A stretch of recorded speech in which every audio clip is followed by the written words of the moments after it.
Glasses. Oh, god dang. These ain't work though.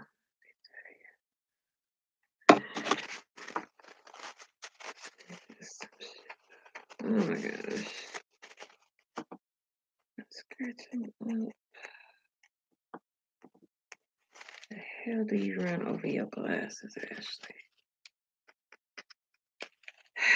Goodness gracious. Shit here.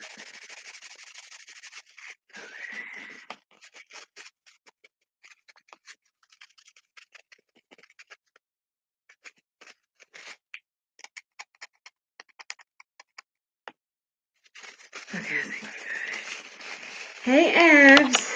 Child. My retarded behind it ran over my glasses, child. My real ones. Like, ugh, child. This has been one of them days. I think it survived it. It's got like a little scratch on there. I think that's a scratch.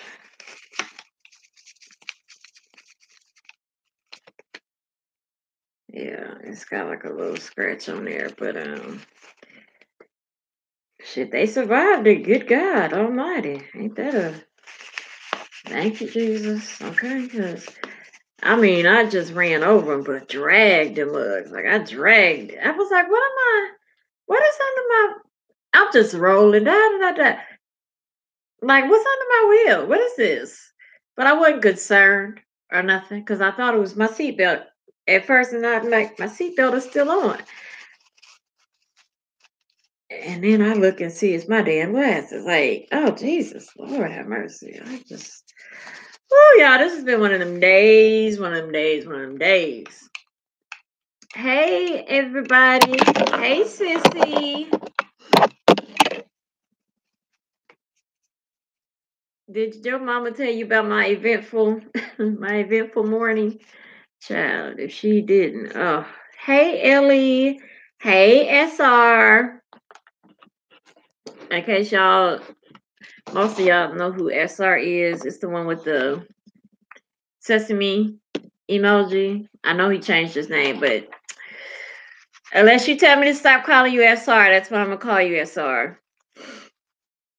Oh shit, wait a minute. Let me put these bitches on. I think that's Baby Kush. Hey Baby Kush, Viper, Ellie, Waxy Poo. I was about to say you don't.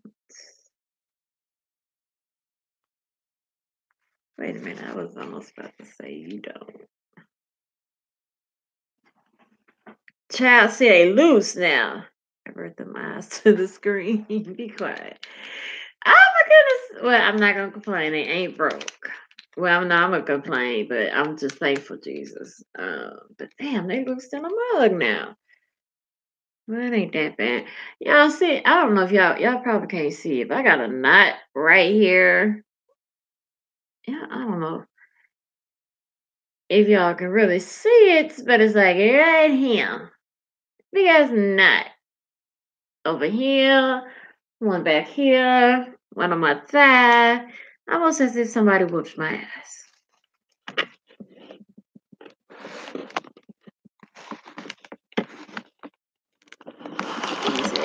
ARU for life. I think SR probably. Good to see you too, babe Kush. Hanukkah. Now what is it's still looking super damn small even when I put these damn glasses on. Yeah, Hannah, okay. Hey Kim, Divine, Talia. You said you see it. You see it, child. Yeah. Yeah, I fell out of the bed this morning. I'm talking like the thump, thump, thump, thump, that type of fall, just like, I mean, literally, the thump, thump, thump. Like, so I guess you could say the ground with my ass because that's exactly how I feel. I started not to feel good yesterday because we were gonna do the live yesterday. But I would say about 2 o'clock, shit just started going downhill. I just started not feeling good. I was tired. I couldn't stay woke. But it was like that dozing out like you like that type of like, oh shit, what's going on? Like that type. I couldn't really get sleep. So I thought, well, if I take a nap, I'll be able to do the live. Shit. No, that didn't work. I took a nap and woke up like at 6:30. It was like I give myself another hour. Woke up like at 7. Now I'm all nauseated, my hands all clammy. I just feel like blah.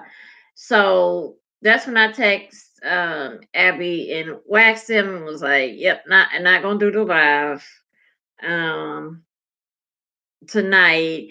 You know, um, love y'all, good night.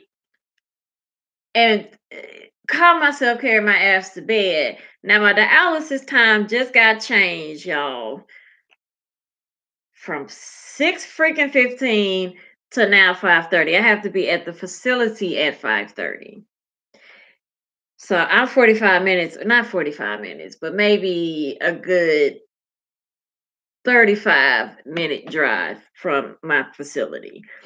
So that means I got to get up and all in time to make that drive and da da da da da, which I usually would get up at 3:30 and have to be out the house by 4:30. Now, child, just push everything an hour and forward. So that's what I was working with. Now, since I just got a new phone, you don't know how to work everything is different on this bitch. I mean, absolutely nothing is the same. They just changed everything. So now, like, even setting up the clock was like, what is this BS? It's not the same as it was last time or the time before that. It's just almost damn near foreign. So yesterday, the way I was feeling, I was like, nope, not about to deal with this. Because I kept dozing off and it almost slipped out my hand 2 or 3 times. I was like, I'll be damned. I'm not dropping this phone. So I was like, forget it. I'll wake up. I'll make sure I don't oversleep, basically. Well, that was stupid because then that made me not even rest more because I was always trying to like, okay, what time is it? What time is it? Because I would be sleeping thinking like some hours went by. Child, it'd be like 15 damn minutes went by.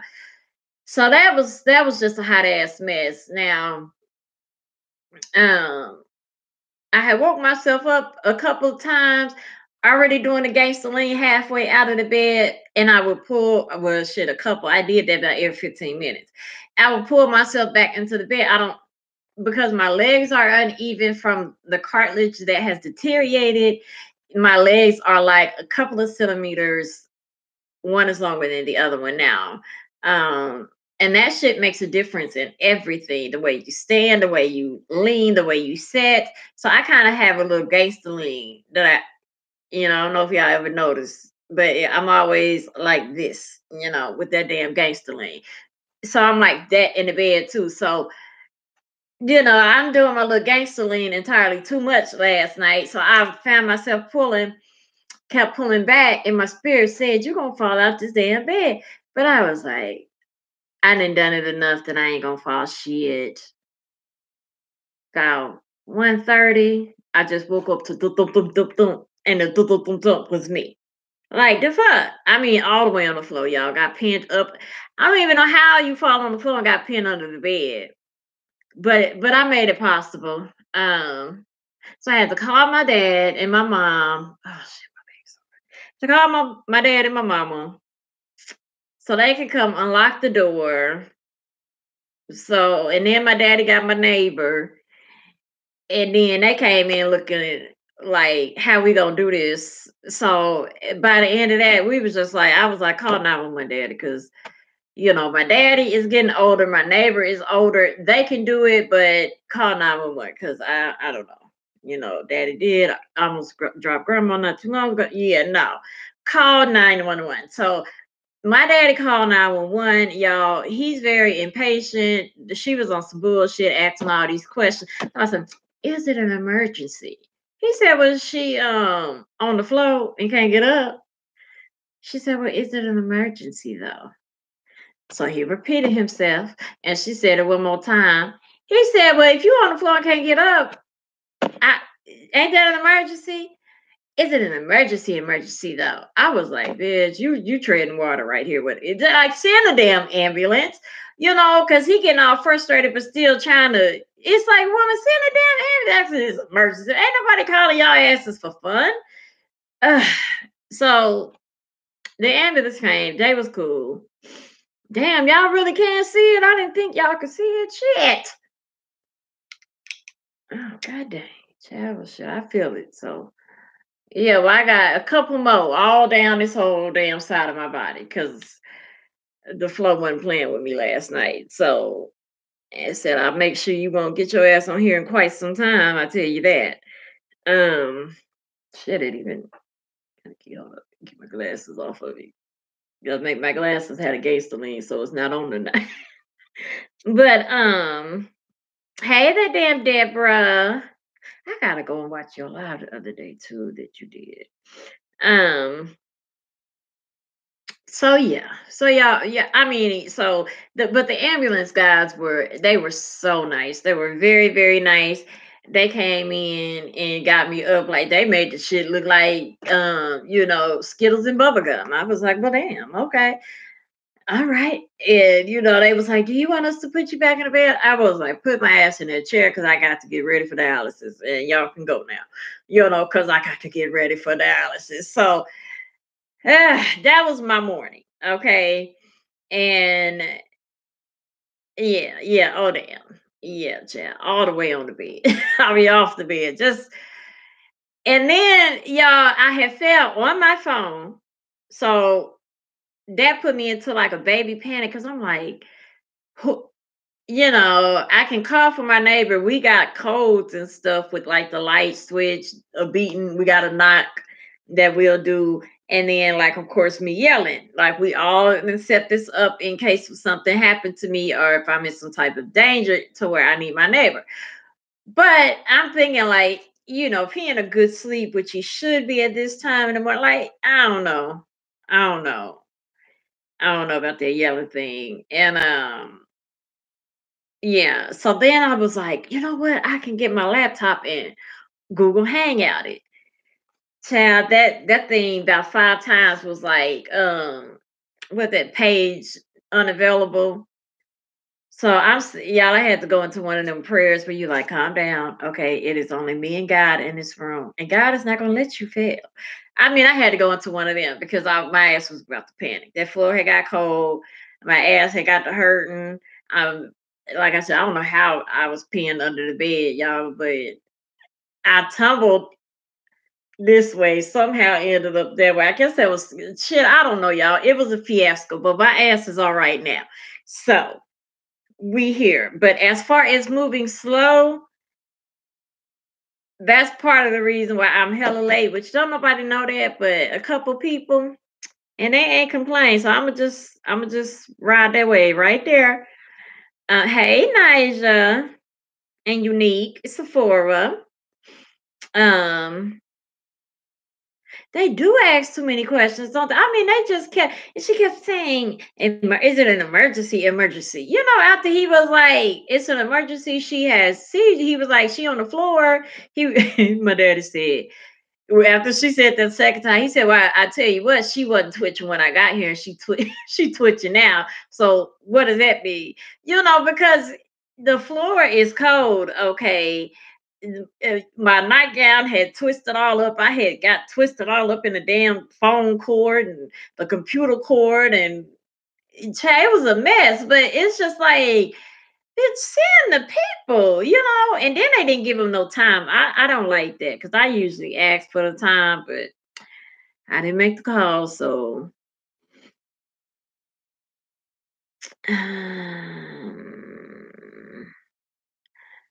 okay, that is a rough way to start the day, girls. Rough ass way.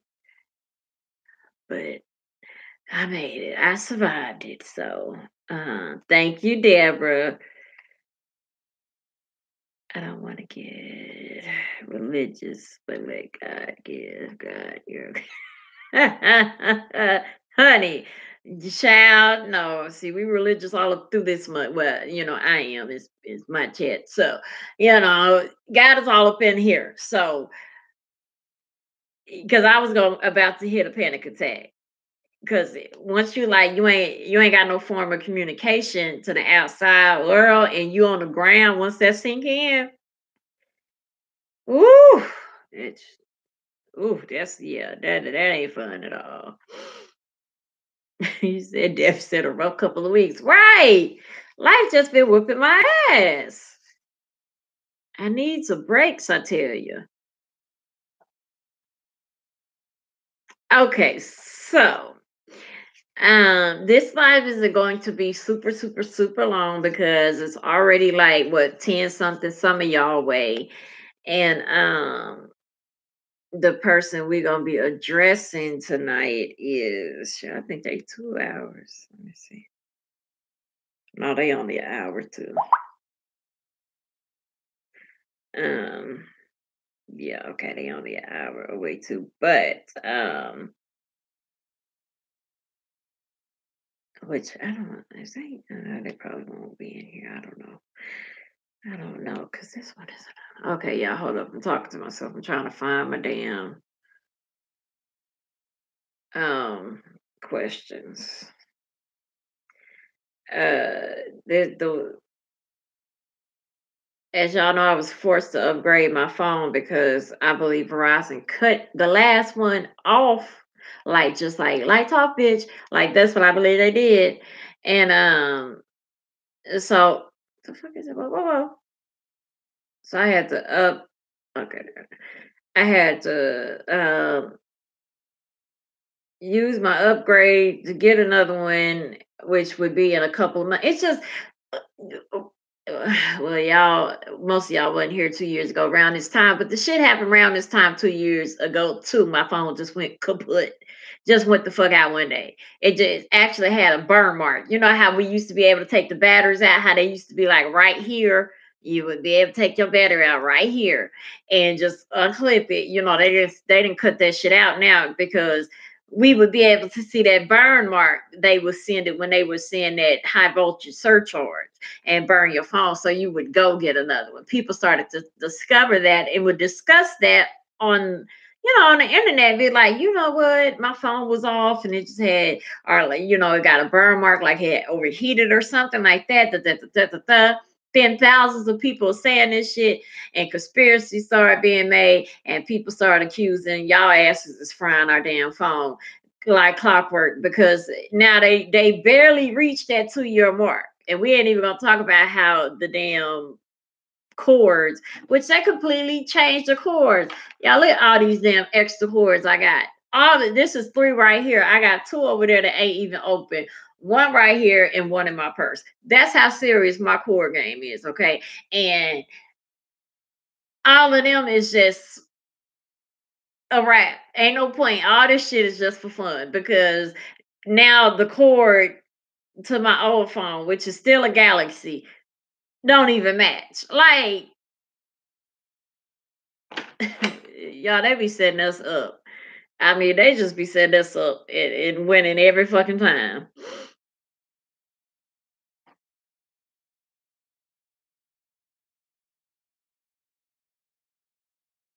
I'm religious too, so I'm glad I said it was. Yes, honey, don't ever be fearful to say anything about God in here because I'm very religious. I believe in God very, very, very much because that's a whole nother life right there. You flirt with. I ain't even gotta find that comment. uh,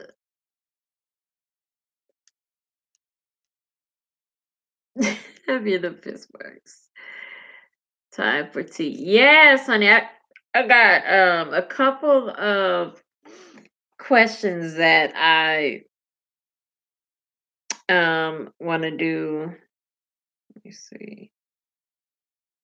think I only got two because one of them, y'all had only got two because this wasn't gonna be a long one, and these two are pretty long. One of them I was directed not to read at all until I read it in front of. So that was her first sentence was don't read it until like only for the first time in front of the audience. So I ain't read one, but that bitch is long. It be would it be coming because this one came to my email and I sent it to my phone. So it wasn't that long on the email. It just is, a text message form as long as hell in text message form, but it's not that long, really. And this other one is not that bad either. Um, I like my Android with the keypad board. That battery was burning.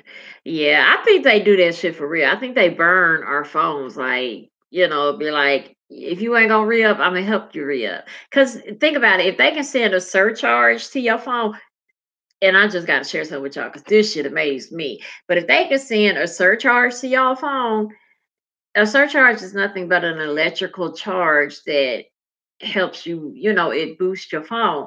So all they would have to do was turn the surcharge over exceeding the process of where it's helping your phone only to damage your phone. Send that out and bam, your phone dead because it then got hit with a bolt of power. So like I said, everybody could open there. You used to be able to open your phone from the back. And you open up your battery and you see a damn burn mark, and you shouldn't have no burn mark because you ain't caused it. Well, I got a burn mark. People were taking pictures and everybody burn mark was in the same damn spot, different brands of phones and stuff. Some people had T-Mobile, some people had Sprint, some people had Apples, and all of our shit burnt with this little burn mark. And then the next models, all y'all just start making to where we can't get in our phones. We can no longer get into our phones right after everybody start calling them out on that. Nah, I'm not buying it. I'm not buying it. Exactly. The struggle, baby, because the struggle. You said Omari kissed Beyonce. I wish a nigga would. It was the awkwardness in which he did it. But we will discuss that. And I'm leaving again this weekend, going to Richmond, Virginia, to my little cousin. Has a day. Oh, okay. All right. All right. I'm about to get some um video footage for us because we friends on Instagram. Ain't we? Is we? I thought we were child. It's been a long day. But get some video footage so we can see. So we can see her get her dance on. So we can cheer on too. And all of this. And all. No, we're talking about more than y'all know we talk about whatever the hell we bring up. So that was just what I put in the title was just two things I would like to discuss. You know, that's yeah, that just came oh our mind. Okay. Two things I would like to discuss. Um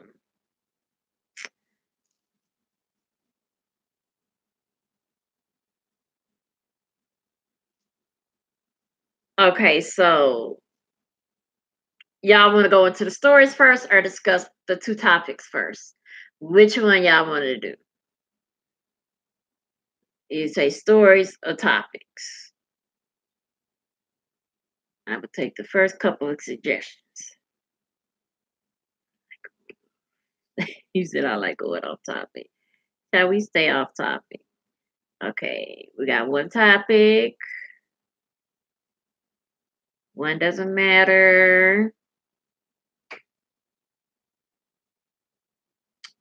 I'm open. Okay, let me see. Okay, let me just read the topics first to get that shit out the way because that's something we can sum up real quick. And plus, I don't want my battery to, because I ain't got my phone. My phone charger is at my yeah, yeah, yeah. It ain't being too cooperative with us today. So I'm gonna read this real quick, okay, and then we're going to go from there. Oh, oh, okay. Everybody ready? Now, after I read it, go ahead and feel free to tell me what in the hell y'all think too, because they read when especially when it be their damn story.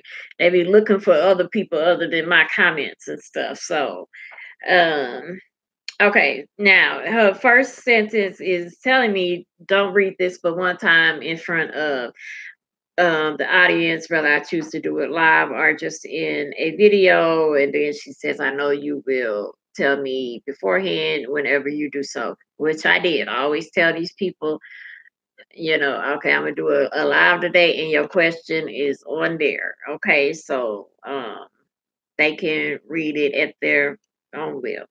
So it says, hold on.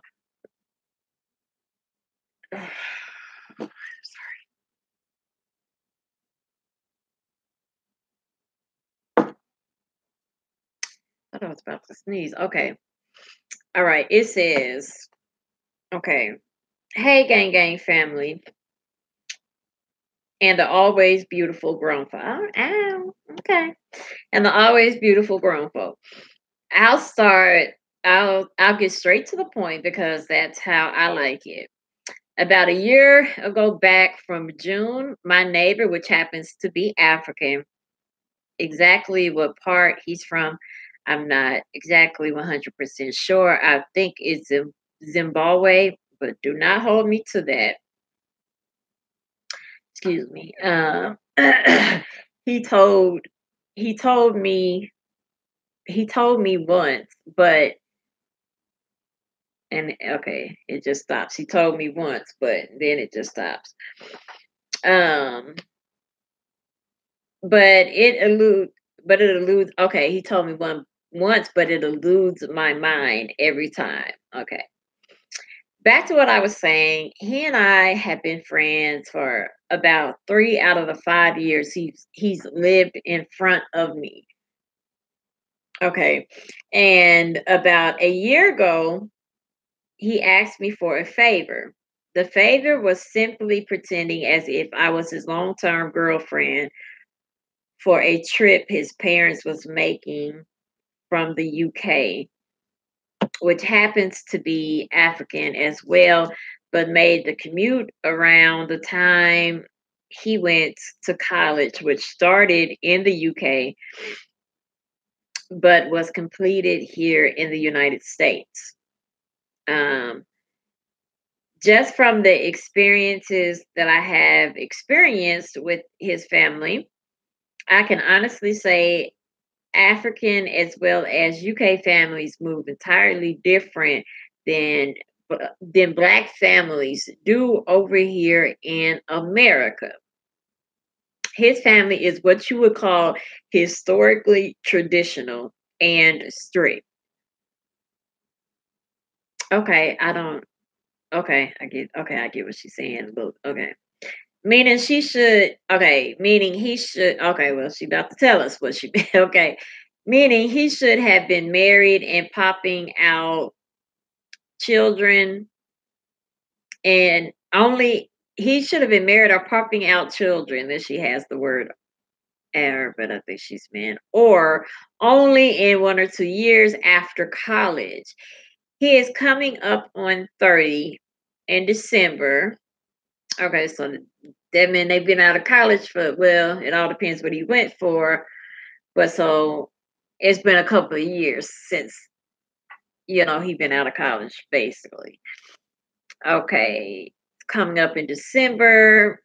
Okay, he's coming up to be 30 in December, and I'll be 32 in August, which is another thing I had to lie about. It was very important to him that I was younger than him. So I've been saying I am 28, although I could pass with the smile emoji. Okay, the wink And the tongue out emoji. And that one. That one. Okay. His mother has been riding his back requesting grandchildren and a wife at every which way he turns, which is very, very madly annoying to him. Something that was supposed to be a one time thing has turned into happening 7 times in the last year. Dang, how much they visit. That's a whole lot of president. Um, Damn, 7 times in 1 year? Okay. I need to see my grandma that. Well, no, well. Okay. Once they had a final address on him, it opened the floodgates of visiting since he had been very stingy with the address in the past, according to his mother. He would come up with tons of reasons of why they could not visit, or things that he would be going through, or just flat out being out of town himself, which would cause them not to be able to visit. So once they got an address on him, as his father says, you're not going to get out of our sight this time. Okay, that's alarming right there. That's alarming. The hell they ain't got his address for? Why they? That's alarming right there. Okay. So whenever they pop up, he immediately brings a few things over to throw around the house and moved in with me for however long they are here, which is usually no longer than 4 to 7 days.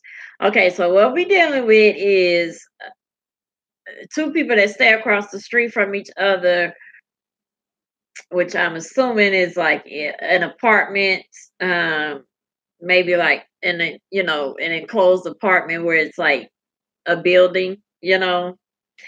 Um, okay, so they stay no longer than 7 days. He'll bring some items over to her house, make it look like child, my mom would have busted that all the way open with just a couple of items. It's some okay. Let me keep going. In fact, now he just okay, there you go. In fact, now he just leaves certain things here, like gym clothes, a couple of suits, his shoes. Okay, wait.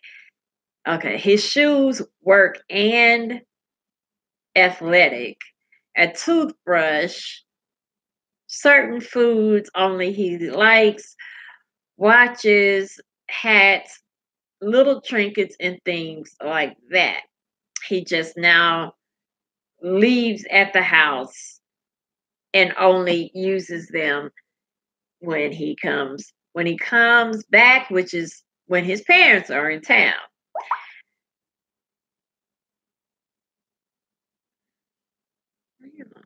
Hold on, y'all.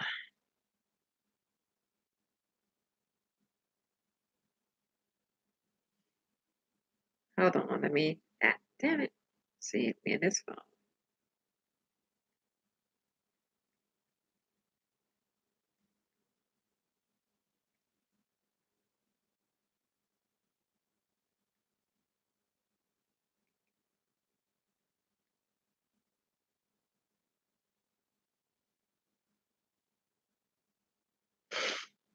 Okay, let me go back to. Okay, now I like the hell out of that feature, but this other shit is annoying. Okay. Alrighty. Alrighty. So where was we at? Where was we at? Let me find it. Let me find it.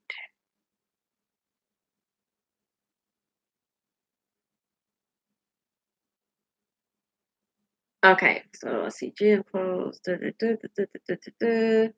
Okay, so he leaves stuff over the house over time.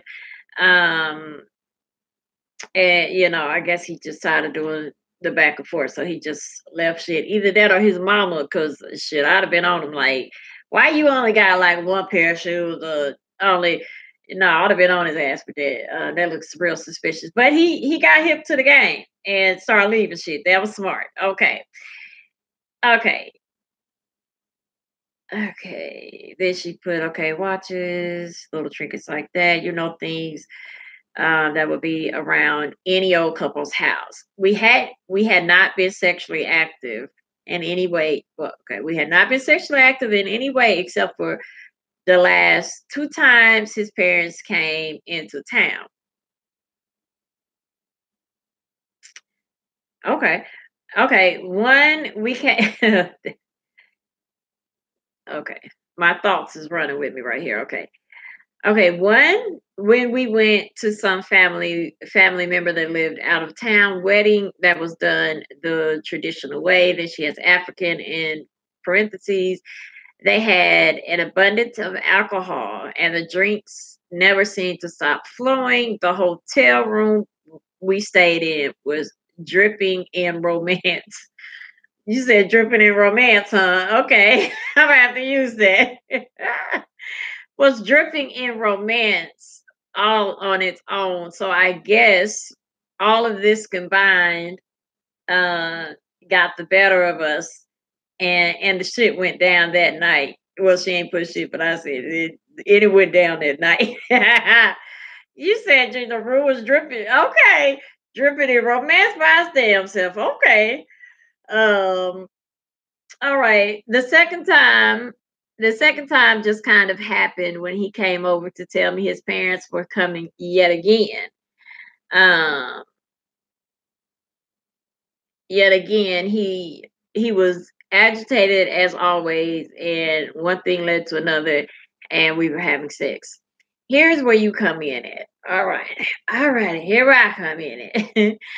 I'm not dating anyone in real life, and neither is he. We talk about his family from time to time, and he seems very annoyed by their consistent visits and meddling in his life. Um, that I can understand, but everything else is kind of snowballing out of control, in my opinion. Once I started feeling like this, I tried to talk to him about it, but the vibe was he wasn't trying to hear it. So I just left it alone. But he has already requested that I be on his arm this July for a 2-week trip, starting off with going to the UK for his father's retirement party, and then the second week going all the way to Africa for a first cousin's wedding of his. He has stated that everything will be paid for, including um, spending money, attire for the wedding and the event, which will be again African gear and an extremely nice a nice evening gown. Um, Anything that I would need for this trip, anything I would need for this trip, bought prior hand for the trip, anything during the trip, and any spending money on the trip. Well, god dang, he wants your ass there. That's a fact, because that's gonna be a lot of money for 2 weeks out of it. Okay. Okay. He said that everything is paid for. Okay, tourist trip, read that part. The only thing I need to do is make sure my passport is current, excuse me, and I'm available. Now this sounds like a dream come true, and best believe I am going to attend a completely free. Okay, okay, completely free 2-week damn vacay. Okay, she didn't say that part, but she said 2 week completely attend a 2 week out of the country completely free trip. Okay, but I call it a damn vacay. You better, yeah, you best go. Shit, I want to go. Hell, um, she says, "Oh, I'm not missing that for I'm not missing that for a fact." Um, but he's acting as if the situation is not getting complicated. So my second attempt in speaking to him was I sent him this long drawn out email that described how I felt things were going in its entirety, expressing how it was beginning to make me feel. And we needed to sit down and discuss things because a one time thing has been going on for a year now, and sex, and may I add, good sex, because I know you be wanting to know, girl. You know I be wanting to know too. So she said the D was good. All right. Okay, so good sex at that. Okay. Uh wait, lost my got excited, lost my place. Hold on. Uh, Okay, yeah, good sex because I know you be wanting to know. Okay, but it's only complicated. It only complicated things in the whole entire situation. Yet he acts as if it doesn't bother him. Um, so I saw him 2 days after he would have received the email, and he still hasn't said anything as if, and he still hadn't said anything as if he hadn't received it. Yeah, okay. I'm literally confused at this point, and I don't know what to do. When I try to confront him, he shuts it down, as if he doesn't know that's what I am about to talk about. That's important. You already realize he shut you down whenever you go into it, as if he know like that ain't what you about to talk about. Mm. Um, Okay, shuts me down. And okay, shuts me down. It doesn't answer. Confront him. He shuts me down. Okay, okay, and he didn't answer the email. He still didn't answer the email. So I must be honest. Um, the reason I wrote, don't read this until you answer it in front of the viewers, is because at the beginning is because how I found you is through him. One of the many nights we laid in my bed as his parents laid in the spare bedroom. I recalled him watching at 2 a.m. in the morning what seemed like a loudmouth chick suggest. Are you talking about me? Wait a minute. Okay. What seemed like a loudmouth chick suggesting that Beyonce was a Beyonce being a witch is not far fetched. That was a side jab, but I'm gonna take that one. I'm gonna take that one because you don't know about the loudmouth. But okay, I am a little loud. But okay, okay, so she said the first she recalled him watching at 2 o'clock in the morning what seemed like a loudmouth chick suggesting that Beyonce bigger, which was not far fetched. But before I asked him to put his headphones on, I asked him what in the world was he listening and watching, and he said grown folk. About 2 days later, I watched Lovely T video on the Beyonce band drummer video. About 2 days later, I watched Lovely T's video on the topic Beyonce in it and her band drummer lover. That's a damn tongue twister. Um, and your video was suggested immediately after watching Lovely T. So I clicked on it, remembering that he had said grown folk and been watching ever since. Okay. And been watching ever since. Okay. So okay.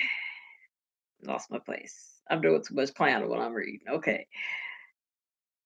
Okay, so basically what I am saying is that it's a strong possibility that he is watching this video and should now be able to piece together exactly who I am talking about. Yeah, I'm laughing at you if you watching this shit. That's a good one. Give me a high five through the damn screen. That was a good one. Hey, if you watching, okay. She said she want answers, okay. Oh, wow. Okay. Speaking of, okay, would that been about, okay, piece this together that I'm speaking about it. Okay, but I maybe can, and okay, hopefully he'll be able to piece this together and know that I am speaking about him and I, and maybe can find the courage enough to address it as he know he should, or we should, excuse me, as well as insert your and the gang opinion right about now. And thank you. God bless. All righty then. Oh, child. Dude, if you're watching this, first of all, thank you. And make your damn self aware, dudes. Okay? If a young lady found you, due to make your damn self aware so we can, show your ass love, Woo, that was a lot right there. Okay. Um,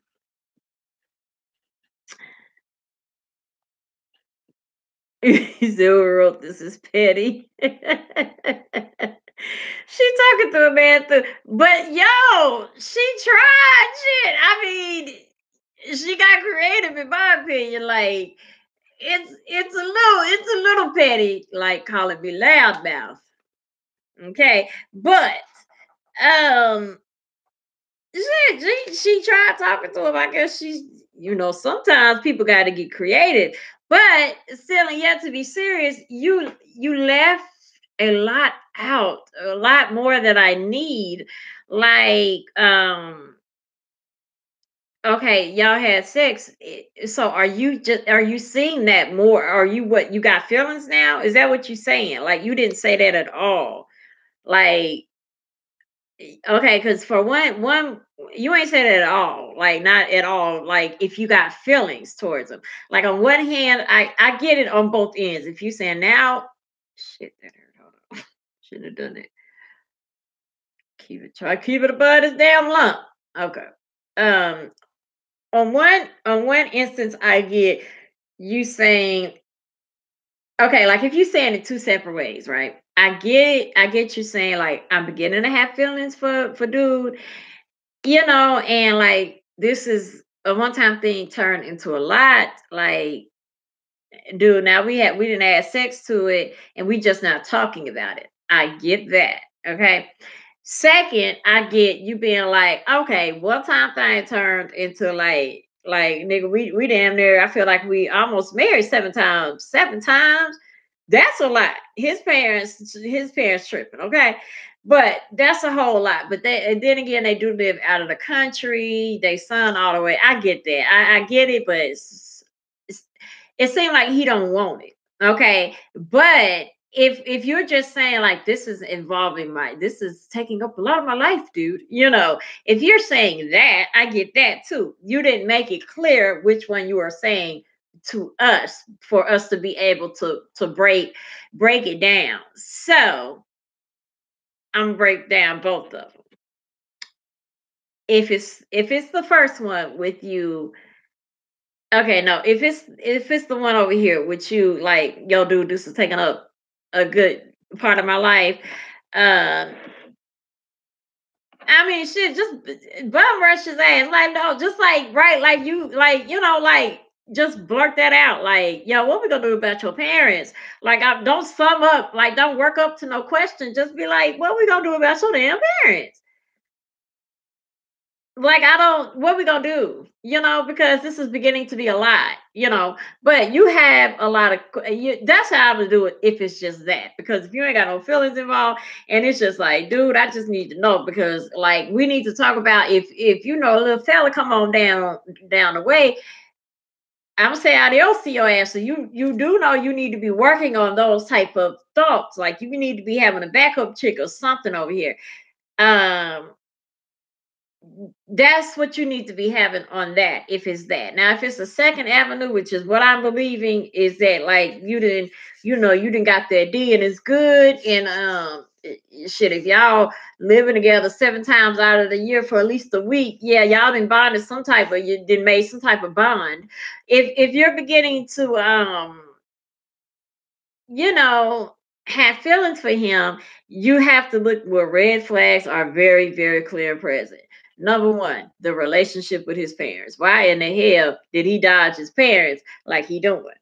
What is it that he dodging his parents from? If they seem to have a good relationship enough to visit 7 times out of the year, um, and now y'all are going over there, what, sometime this summer, one of the months in the summer, over this over there for a very long trip for because you said something in the UK and then something in Africa. So you're going over there. Um, at this point in time, especially once you go over to his place, the next step you're gonna start hearing that mama is talking about when you're gonna be giving her grandbabies, and when she probably already working in his ear when you're gonna put a ring on her finger.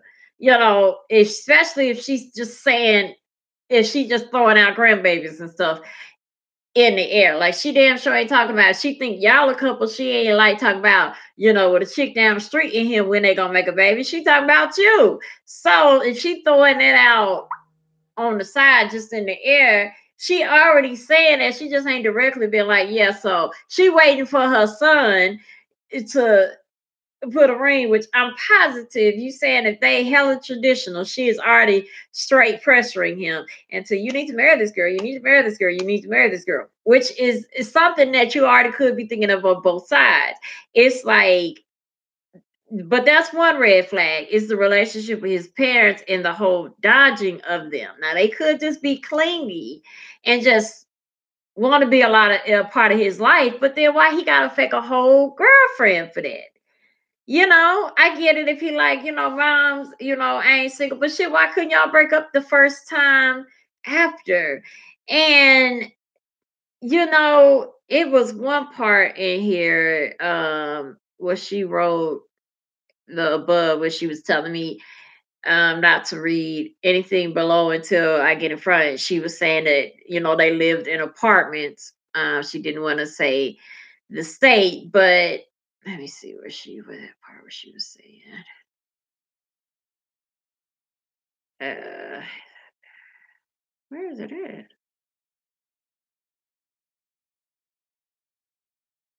Huh. Shit, I can't find it now. It was right after this. Okay, they lived in an apartment complex. Shit, I can't find where it's at now because I'm trying to. I don't want to have to try to go through all that again and try to find a part. But but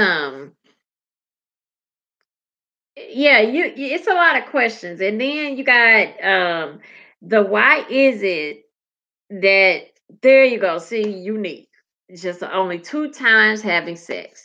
Why have y'all only had twice having sex?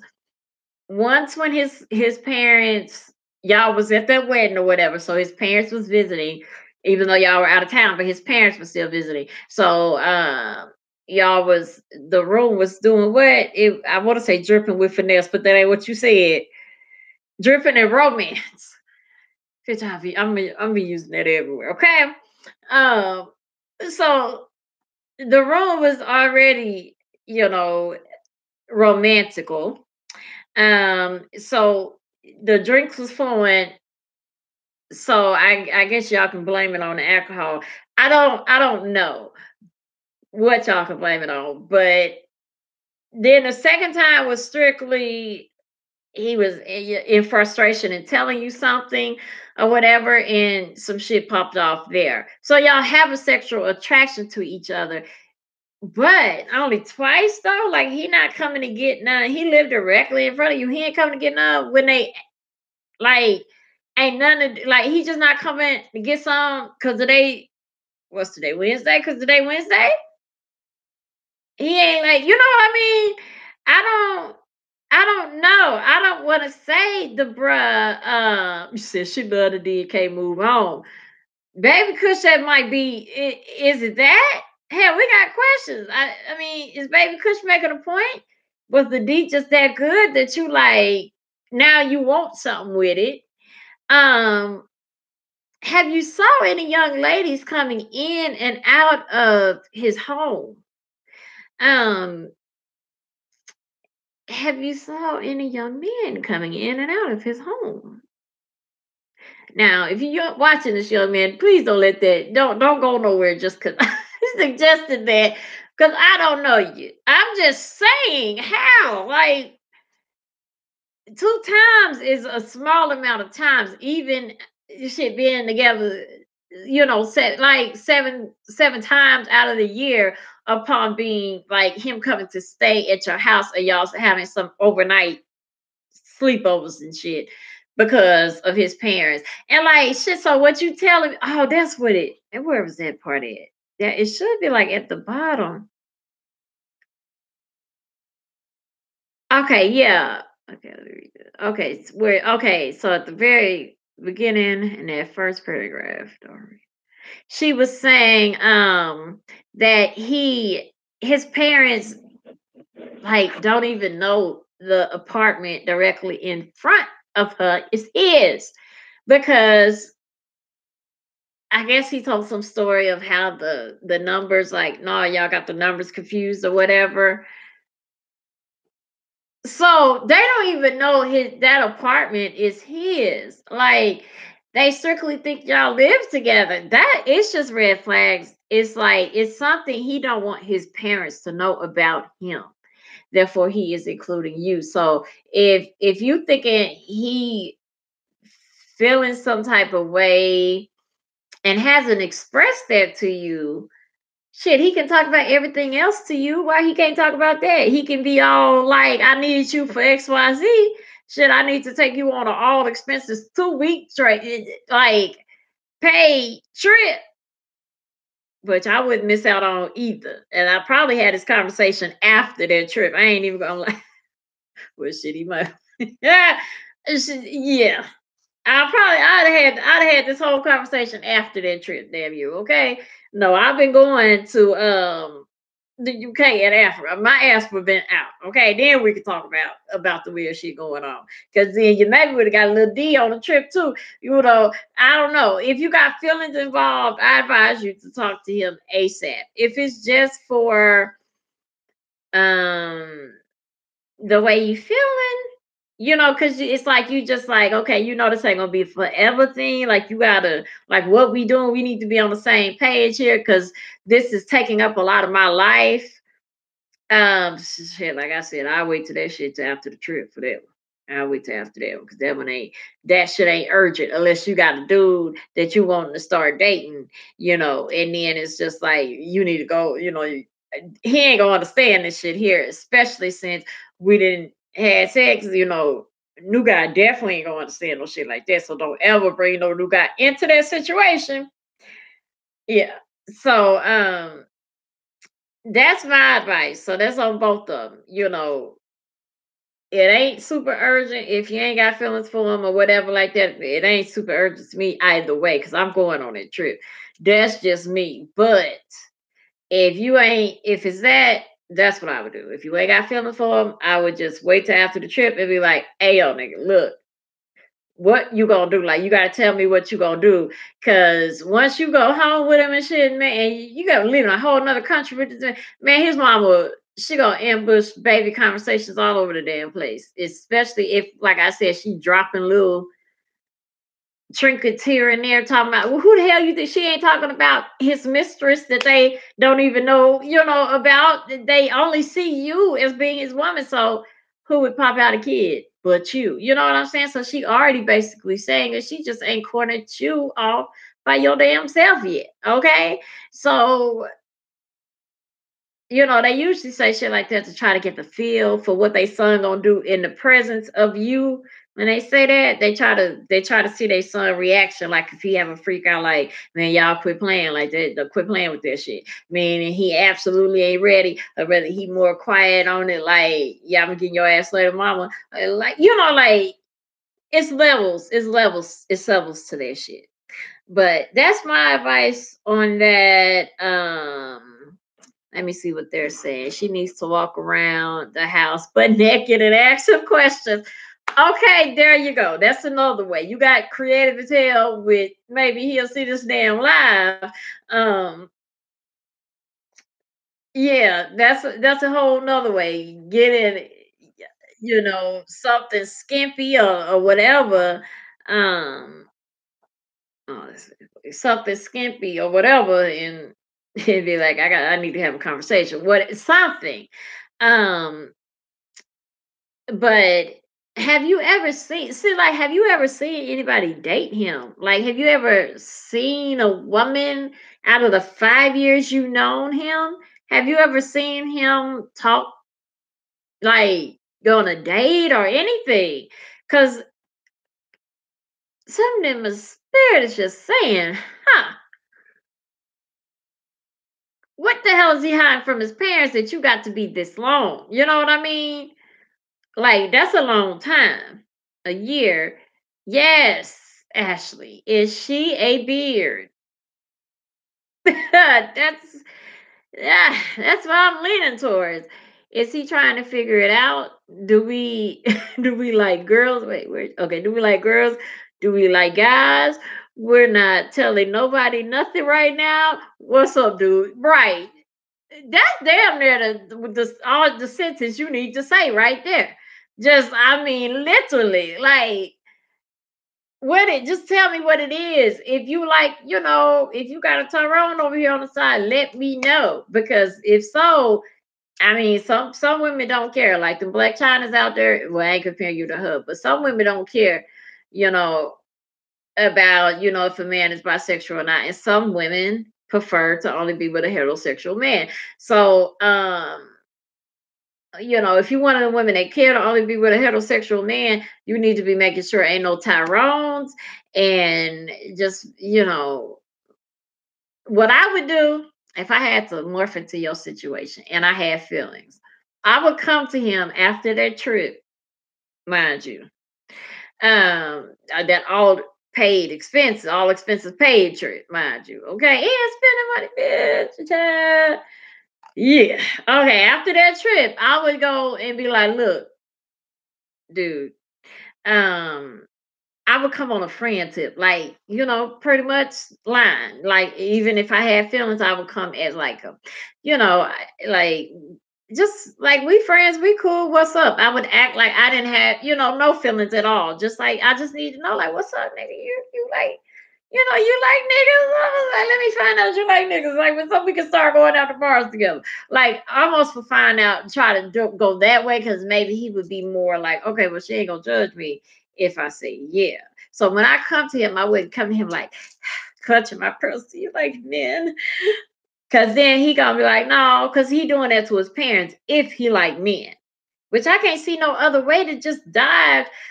I can. I don't see. I wouldn't do that. But I mean, I can see if his parents is like a hard ass, like, you need to have a woman. And he didn't already. I said, yeah, I got a little shorty or whatever. And then next thing you know, they there like, oh shit, I gotta have a little somewhere. I gotta have a little shorty somewhere. And he developed you, but damn, he couldn't work up no breakup story or like like, you know what I'm saying? Like, this shit is just awkward. And then he got you the going only to your place. Like, who idea was that? Was that your idea or was it his to be at your place? Okay. Why wouldn't it be? You would think he would be more comfortable at his place because it's his place. You know what I mean? Why was he willing to come over to your place that many times? That's a whole lot of times right there. That's at least six out of the seven since y'all was out of town. One of them times. That's at least six times. It's just weird all around. And I think you might be his beard. Um that they've never said that's too much, let it go. Um Unique said maybe she's too aggressive. But if well, no, she can't be aggressive. She when he act like he don't want to talk about, when he shut this whole conversation down, she don't. An aggressive person would, like, nigga, you ain't shutting nothing down. I got a question. Look, yeah. I mean, maybe aggressive in other ways. I don't know.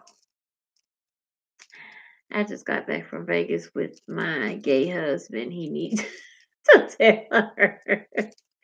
Yeah, I mean that might be it. That might be it. He might just did he just might be into the D and uh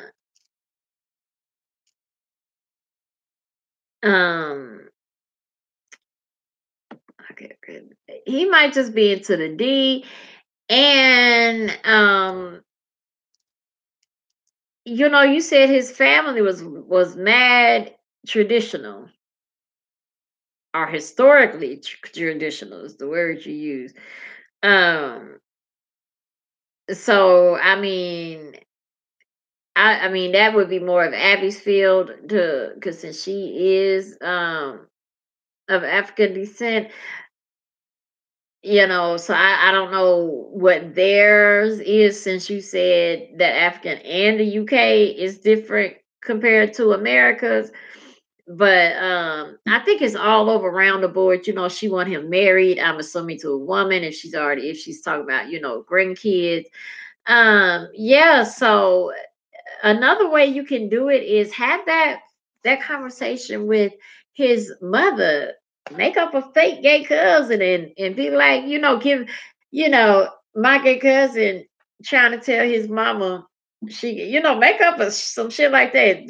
Be out, go get your nails done and shit, and just throw that shit in the conversation and see how she answer it. See if she answer like, oh, just tell your cousin to tell your aunt or whatever. See if she be like that or she just be like, well, what mother's gonna want to hear that. See how she take that. Don't be asking to where they get no like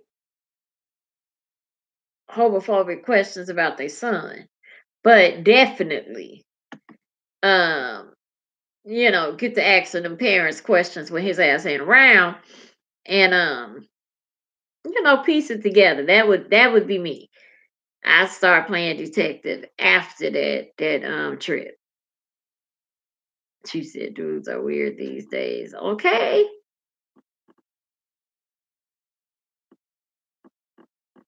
Uh,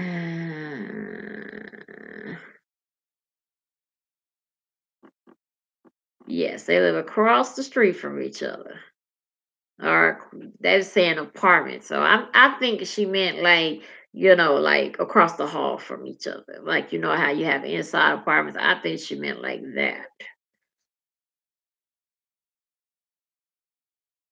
Because she kept saying in front of each other and not like across the street from each other, which is how you would put it. They was across the street.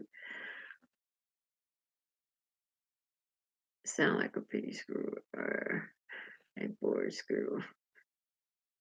Yeah, could be a pity. Well, the first one was a drunk screw. That's what that first one was. Shit, you had the room dripping in finesse, well, dripping in romance.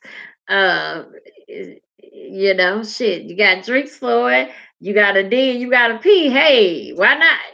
Maybe I have no idea, but it happened. So that I think a good few of us feel like oh boy might, have a Tyrone. Um a few of us, feel like you need to let it go. And yeah, I think that was that was it right there. He said your man is busting it open. Wait a minute, busting what open? Maybe he doesn't want her like that. I'm Yeah, because men can equate sex to like they don't have to want you to have sex, like not want you in a let's start a friendship relationship type thing. Shit, y'all already got a friendship. Yeah, he definitely know what he doing, baby Kush.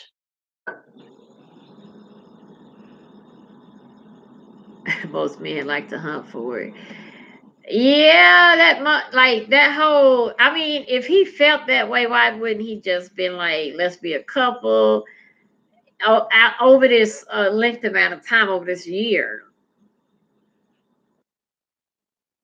So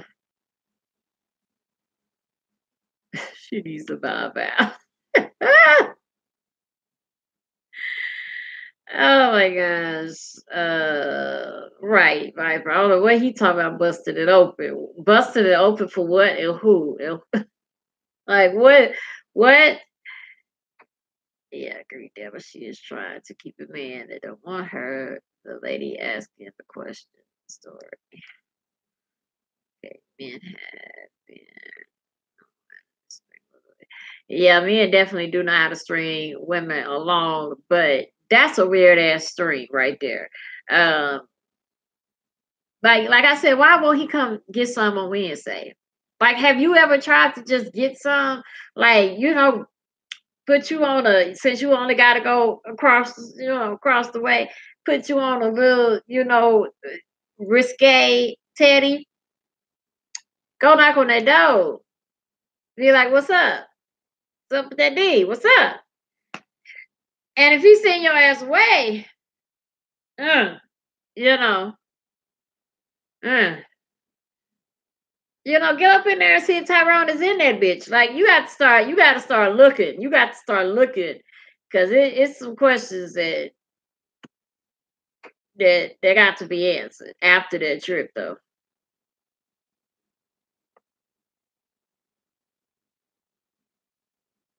No, we haven't talked about Beyonce Sephora for a year. Have you ever dragged somebody out that long?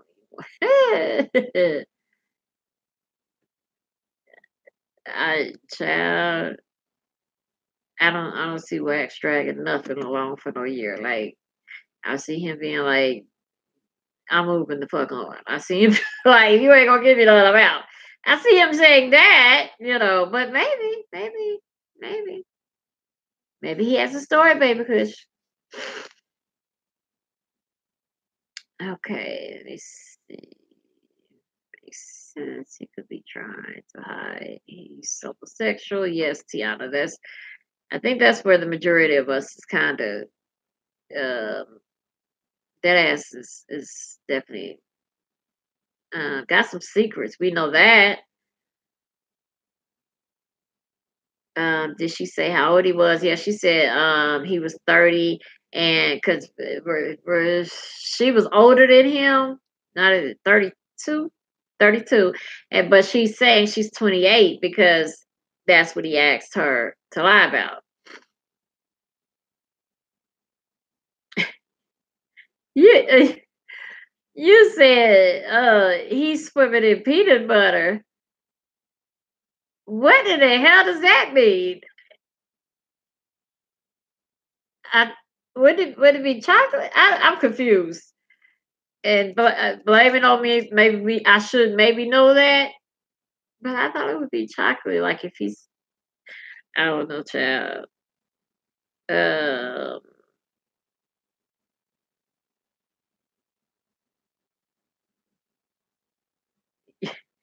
yes, he's free Wednesday at 3 p.m. at work. Oh shoot! I mean, that's just weird not to be get done any other time. Um, it's fucking huge. You said dripping in peanut butter. You was a mess. No, we haven't talked about Nipsey yet.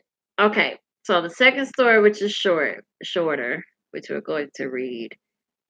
Um, that's a real quick. I read part of it. And it was like, oh, bitch, I can sum this up in about less than 5 minutes because the part I read was like, yeah, you're doing too much. Okay, let me find it. Okay.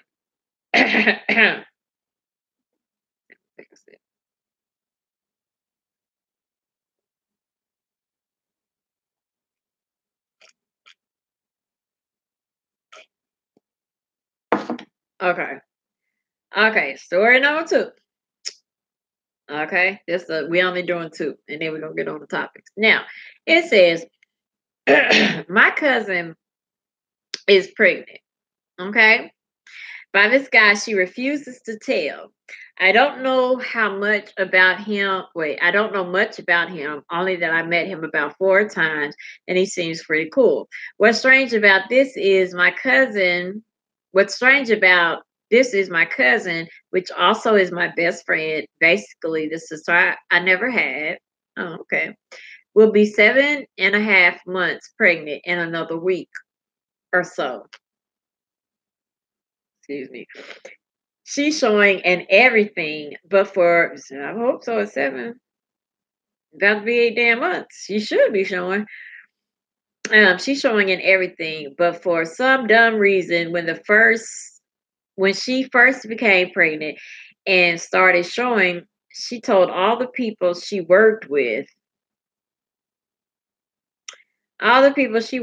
which includes him, that she was pregnant by some guy she knows that they didn't know, and wait, by some guy she knows that they didn't know, and that was the end of it. I tried telling her she can. I feel like I skipped something. Hold on. She started. Okay, hold on.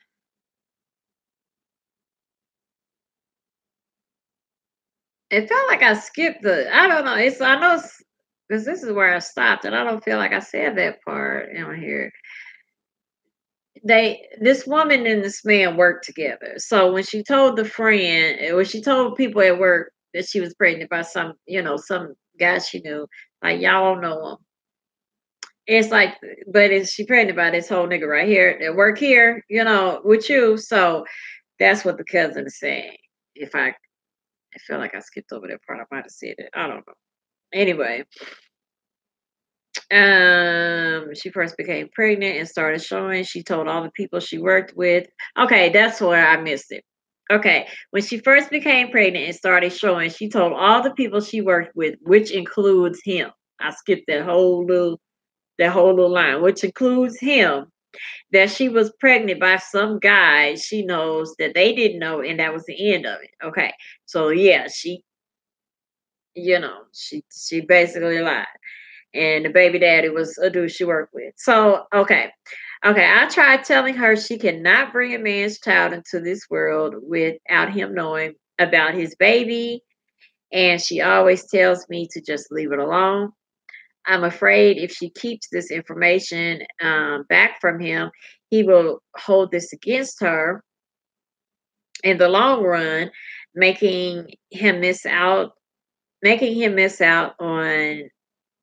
Wait, he will hold this against her in the long run, making him miss out on even the smallest amount of parenting can be taking a lot from a man. Okay. It's not like a lot from a man, especially when he doesn't deserve it. It's not like this guy is some bum running around town. Um he's actually almost done with school. Wait a minute, that's somebody says, okay, he's actually almost done with school and ready to graduate with an engineering degree. This will be his first. This will be his first child, so he doesn't have any children or any baby mama drama or any type of mess like that. I stressed to her that if she thinks this raising a baby on your own thing is going to be as easy as I think she has convinced herself, she's sadly mistaken. I was thinking of pulling him to the side and not stepping out of my place, but just direct okay, not stepping out of my place by just directly outright telling him, but giving him some major hints that this child is possibly his.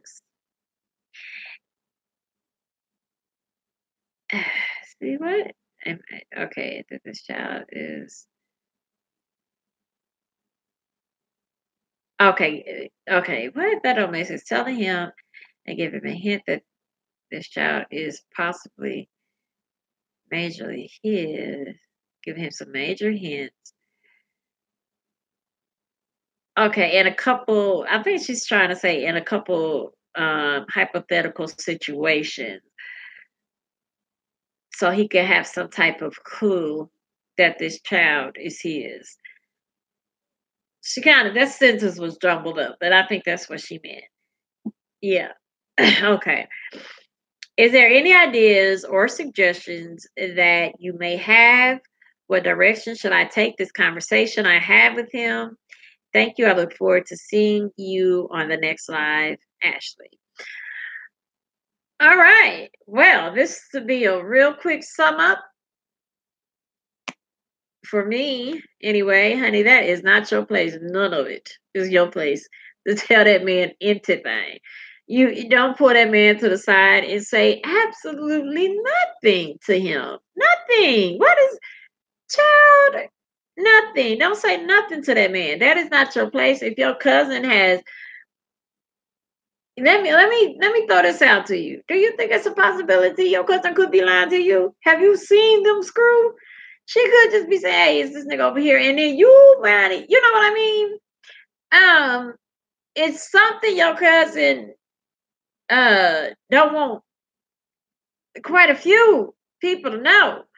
You know, you being one of them. She obviously don't want this daddy knowing something. It's something, but you can't step over her toes because not to say that she is lying to you. You said y'all was very close, like sisters, in fact, and you know she told you who he was and all of that. But she told you that in confidence, especially if she told you that she ain't saying nothing to him.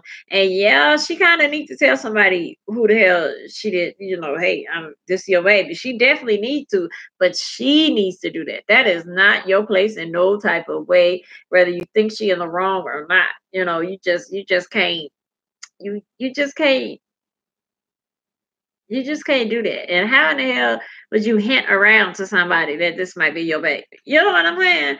Like, no, don't do that. Yeah, that's all I got right there. You know, just don't do that at all. Let her tell him. She gonna tell him when the time is right. But it's something. Maybe he's married. You only met this guy a couple of times. You know, you don't know all about him. You know, perhaps maybe he married. Perhaps you know. I mean, you don't know. You don't know, but you do know that your cousin, which is damn near your sister, is not telling him for a reason. She has her reasons that she is not ready to discuss with you. So what you need to be working on is working on your cousin to tell you why in the hell she don't want to tell him. That's what you need to be working on. You don't need to be working on nothing him. You don't need to be pulling no ninja to the side, trying to play 50 questions with him, getting him to understand he about to have a kid in the world. That is very intrusive. It's very intrusive. Don't do that. Don't do that. Don't do that at all. Your cousin is going to be very pissed off at you, and she is damn near 8 months pregnant. Don't be flustering her mind like that. But yeah, that's how I feel. Like you ain't got you somebody you want to go overstep your bounds, day baby. That's you didn't kick down the door, okay, and smacked his kids and his mom, okay, with the baby anyway, the baby and your sister. You didn't smacked her, the grandma, and the dog in the back after you kicked down the door. That's how intrusive you coming, okay. You can't just leave it alone, but work on your cousin. You know what I mean? But who is it? He is hiding. Wait, I think that's y'all still like talk about that.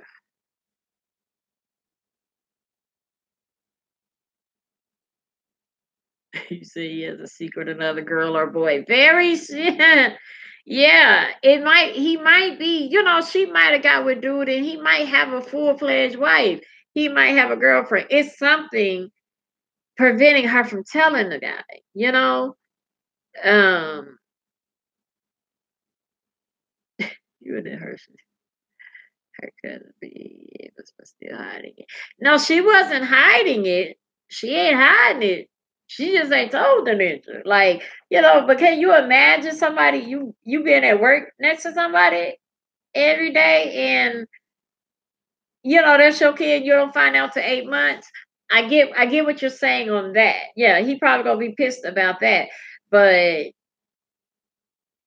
what's making your cousin not comfortable enough to just tell him? Like if we screwing, why the hell can I just be like, hey, this yours? Um, but she got her reasons, you know what I mean? She definitely got a reason. So that's what you have to respect. That's the part of it that you have to respect is what your cousin is doing. You might not agree with it. Um, you might not agree with it, but you have to respect it. It's her life and you know, just be there for her until she is ready for it.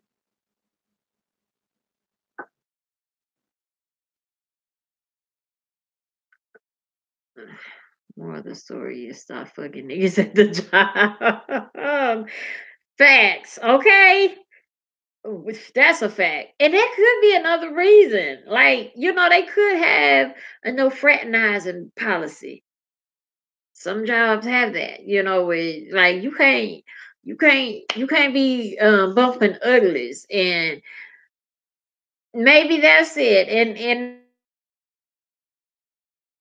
they just, you know, for real when they mean keeping it on the low, because you have some people you be like, girl, don't say nothing, then she be on the phone, girl, guess who just told me they was pregnant? Are you that cousin, sister? Because I love my sisters to death, but I got two of them that'll be like, be like, all right, don't say nothing. They be like, okay, girl, okay. Chilena, girl, guess what Ashley just told me? Okay.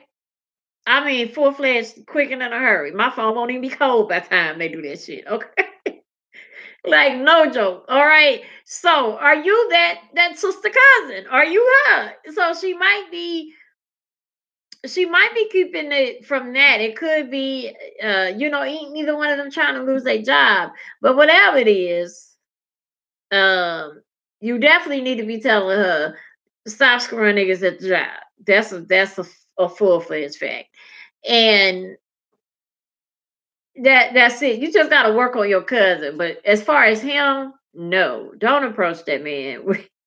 Don't approach that man giving him no types of hints or nothing. Cause that's gonna only make it more awkward for your cousin.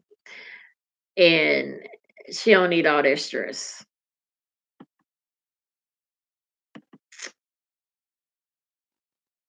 Baby Chris said wax is petty. But that is very true. Oh my gosh, messing with dudes on the job. No, that's a because when it don't work out, and it usually don't be working out, it, it's just it's just awkward. Either it's awkward or it's not awkward between the two of y'all. It may be like y'all may be adults enough to be like, we did what we did and we ain't doing it no more. What's up? Good morning. Good evening. See you later. Whatever. But then the next person, when people know the next person he start messing with, she work at the job. Her ass, if y'all speaking to each other, it's a problem. Now it's like, what you talking to her about? Or what you speak to her for? Or she over there like, yeah, that's the girl he used to mess with. Shit like that. It's a million reasons why it is just like, no, X man that shit. No, no, okay? No scenario. Put it out your life. Go find dick elsewhere. It's just not worth it. Ew, it's not worth it. Um, so There you go. There you go. Stay out his face. Stay out that man face and just talk to your cousin about it. Um, tell her, hold on. Oh, you, what's the message restriction?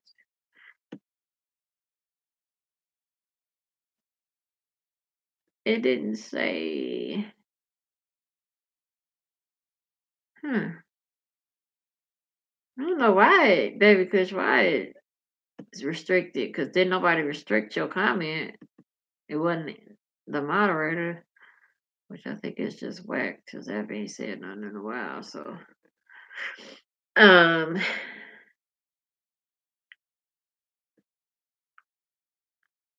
always respect reasoning.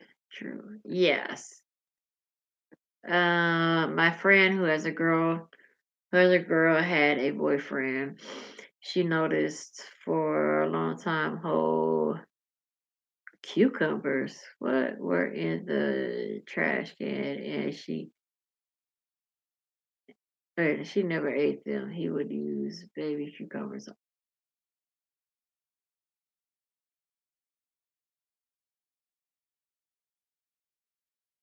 What? I couldn't have read that shit right. My friend who has a my friend who was a girl had a boyfriend. She noticed for a long time whole cucumbers were in the trash can and he never ate them. He would use baby cucumbers on himself.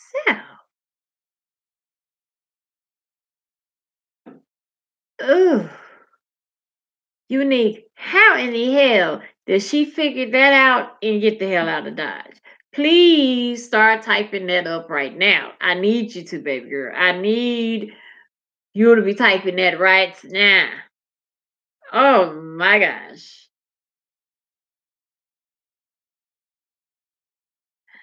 Oh yeah. He couldn't just buy a dildo and hide that. Like he's steady buying produce,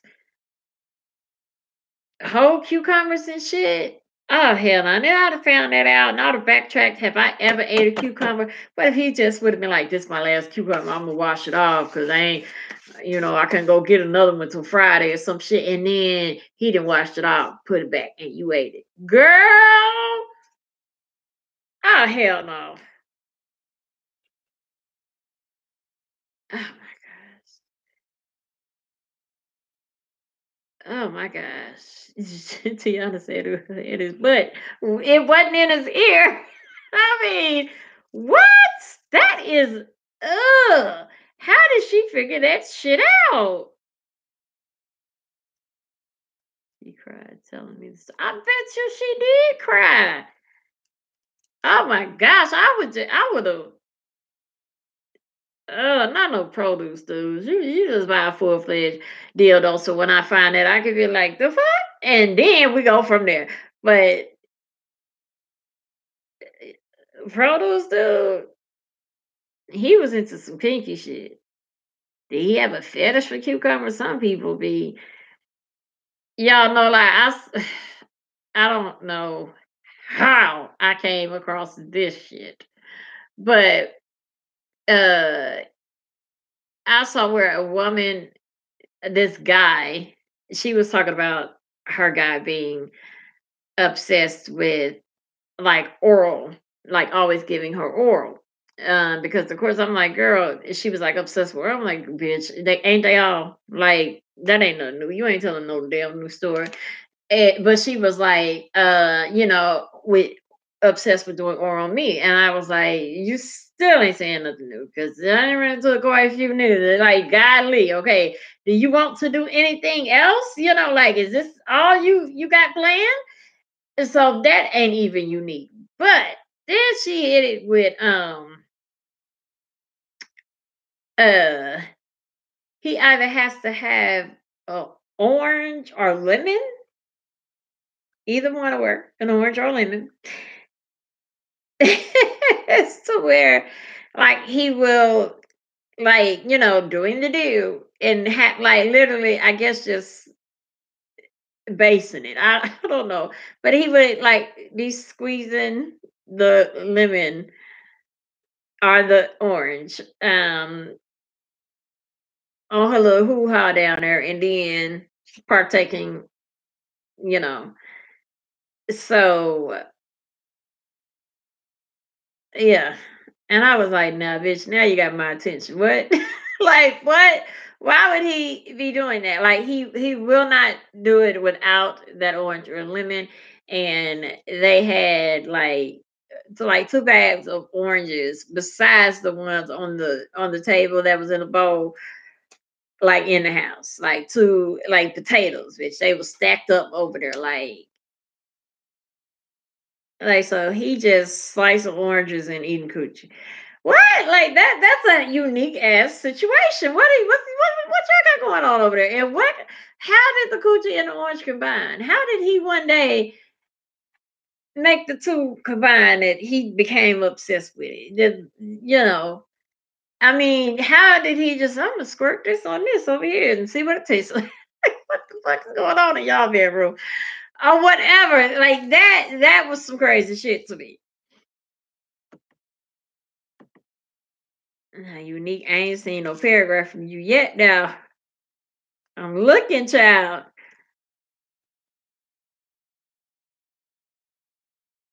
Okay, wait a minute. They went all the way down, so maybe I ain't seen it yet.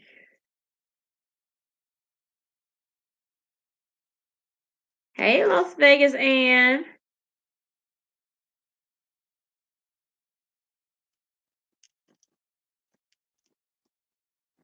You see, it's so petty.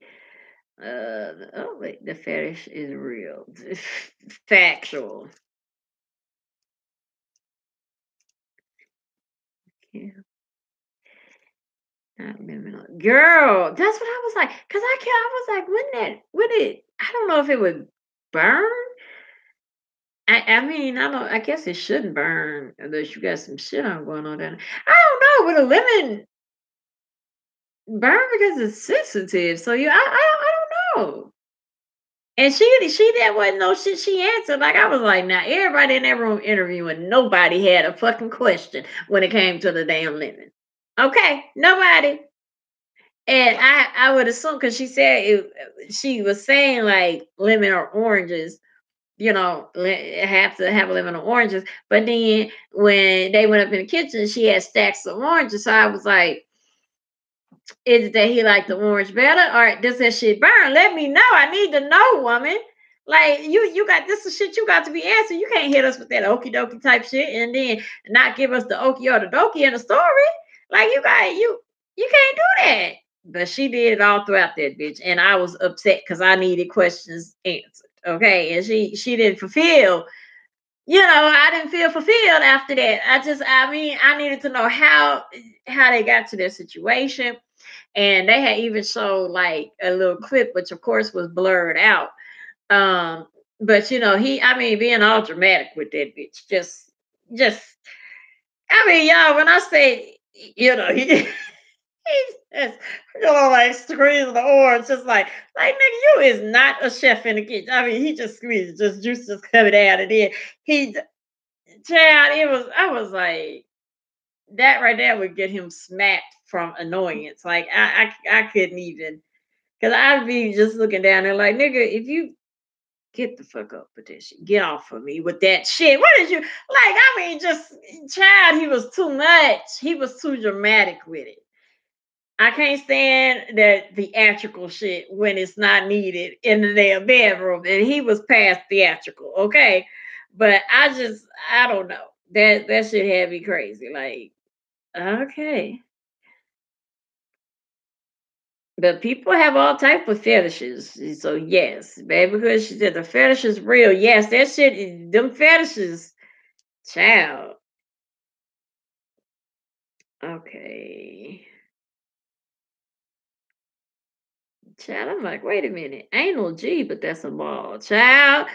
I'm about to say, wait, how you come up with that name? Sorry.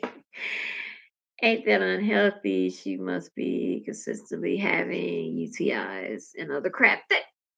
Another question I had. Like, bitch, that can't be healthy just to to say like constantly, I think she said like because she was like they have sex maybe twice a week, but he pretty much does that maybe like twice a day. You know, sometimes they may miss one day out of the week. So you constantly got on OJ, OJ running down the cracks of your lips, literally, and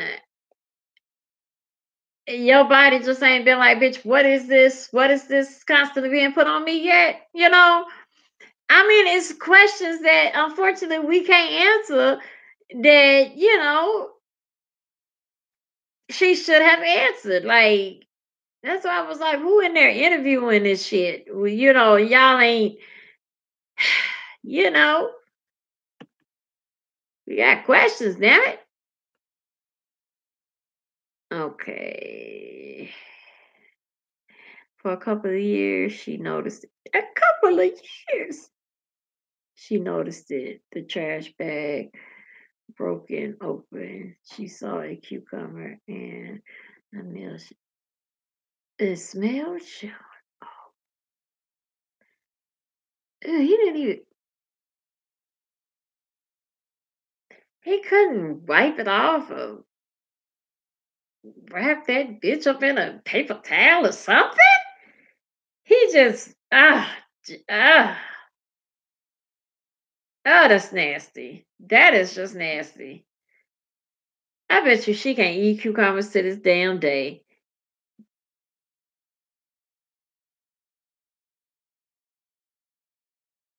I'm reading that comment again, y'all, so I just can comprehend. For a couple of years, she noticed it. The trash bag broke open. She saw a cucumber and smelled the shit on it. Did she ask him? Like, oh shit. But did anybody block that out? Okay, wait. Oh shit. I unblocked it. Sorry.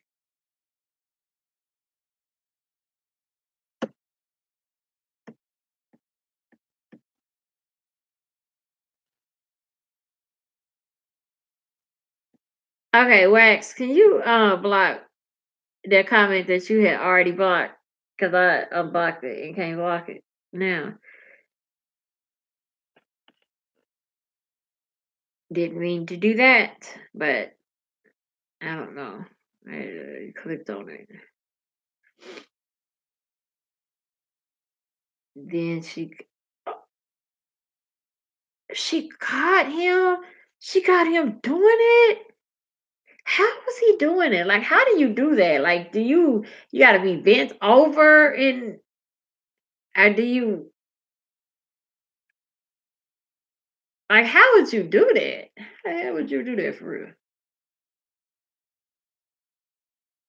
That would have that would be a lot of work going to your shit. Your arm gonna be tired real quick because that's not a natural movement. Look, I just done that 3 times and my ass is tired right there doing that thing. I mean, because you would have to put your arm, back there and legit this short amount of time right here, I am damn tired. Like my arm is tired with this shit already. So,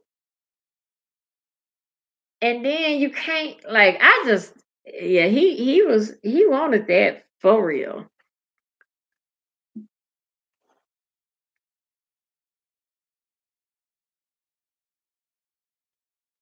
And Lamar, who are you talking to? I mean, are you talking to somebody in the chat that I just didn't see previously? But I'm just confused on the whole situation. I've heard about people using liquid chocolate, caramel and cream, but new situation. Yeah, I mean, I still wouldn't, I don't need no type of produce. Um, like no, we just gonna have to. No, I don't need to be sauced up. I mean, I get, playing around with food. I get that, but like, no, not on a constant basis. That not down there. No, because I ain't trying to be in the doctor on no constant basis. are in the health aisle at CPS, Whole Goods, or damn Walgreens or some shit, trying to heal this Tunchi up so you can only do it all over again. Like hell no, not doing it.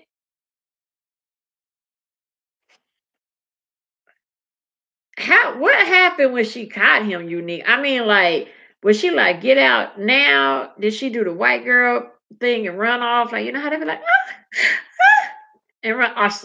I bitch slide down the wall. You know, a white girl will slide down the wall in a minute. You be like, you girl that I remember one of my friends got in trouble one time in high school, and her dad had yelled at her, and she was very spoiled, like yelling. She yelled at them more than they ever yelled at her. I've seen her cuss them out up and down, her parents that being. But I would say that was the first time I ever seen her dad, like, have some bass in his throat. Like I told you no. And I was impressed, shocked, and confused all at the same time. But her ass over there, her spoiled ass, this bitch gonna slide down the wall. I said, get your ass, get up. I don't think I said get your ass. I said get up. Cause like he was, in the process of yelling, and she just got shut up, I don't care, shut up. And he kept yelling, because she was already being disrespectful.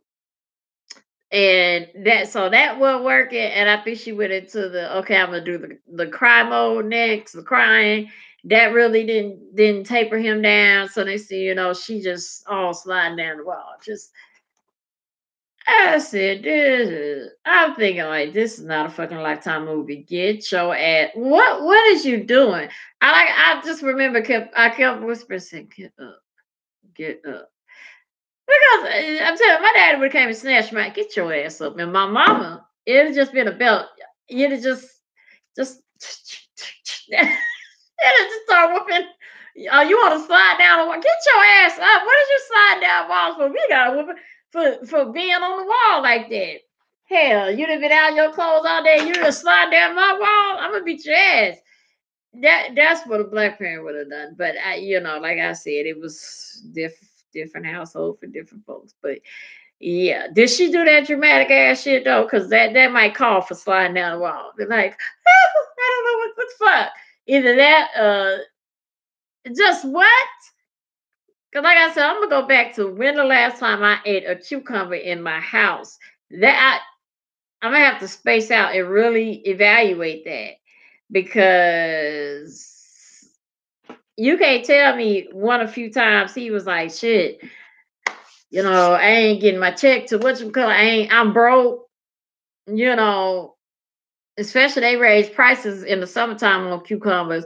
You can't tell me he's like just he down to his last one and he like, I'ma just toss this out, but he ain't gonna get his checks next week. He probably was like, let me just gonna take a paper towel at that, cause shit, he just tossing them in the trash can like they ain't bent up the cavity of his ass. Just tossing them in the trash can, so he just took a paper towel and just, you know, oh my gosh, child. And even if he just did that, and she did eat the cucumber, but it was in a bowl of fruit, and he said it, and it was on a tomato, and she chopped up tomato. Oh, ooh, I'm thinking too much. Let me quit thinking. Let me quit thinking.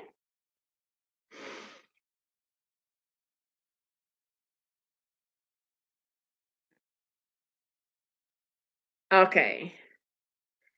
Okay.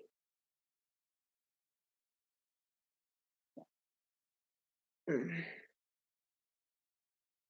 Damn, what is he saying that he keeps getting blocked?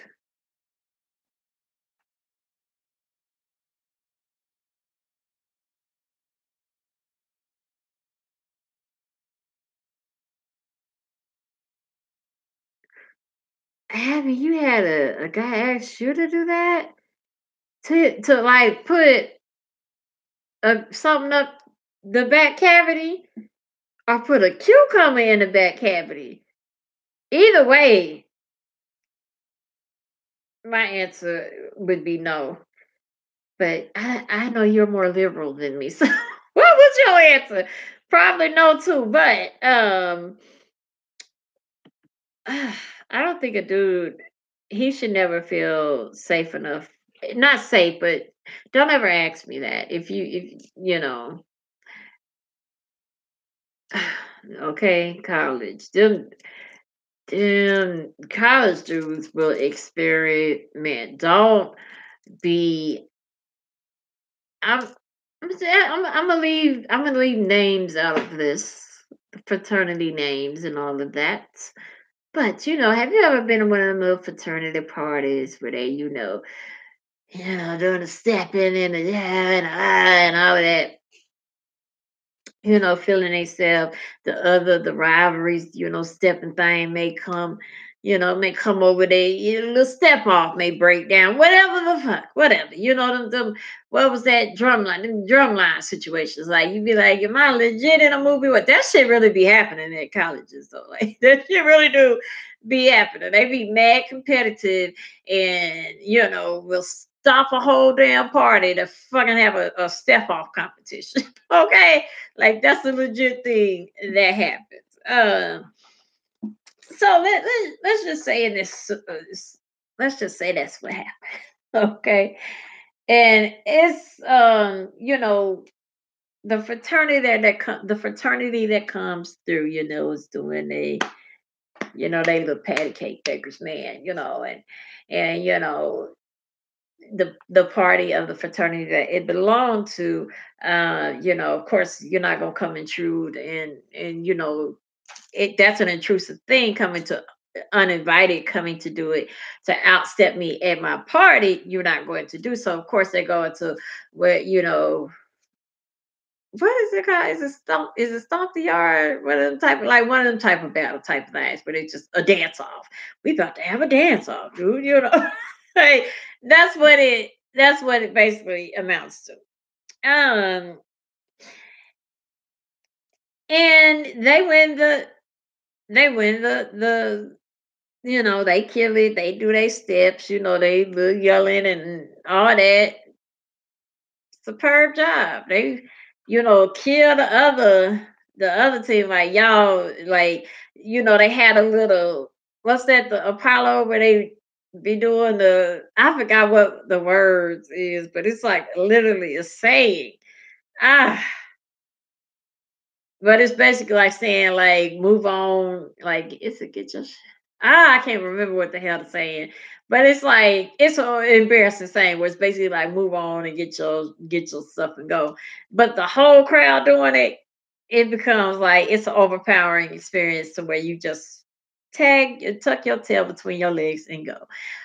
So that had happened. So you have the like, yeah, we did that mentality now. Okay. And then all of a sudden, I kid you not,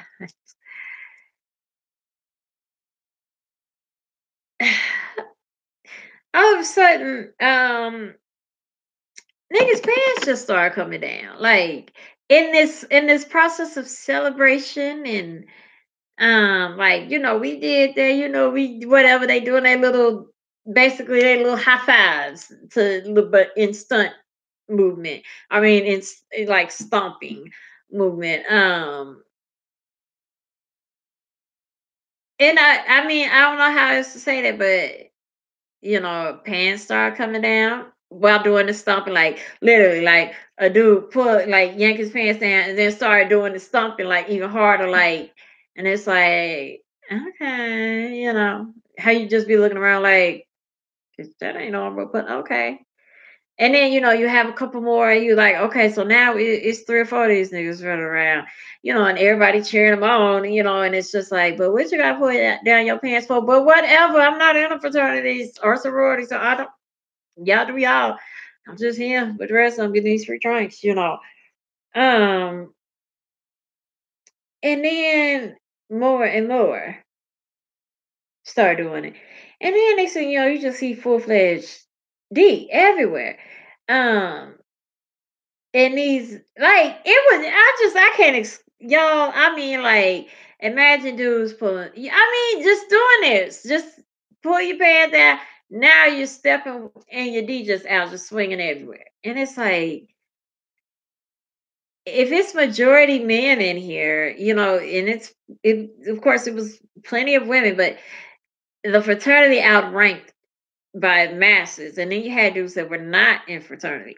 But and now y'all in this whole stomping frenzy, and you got D's coming down.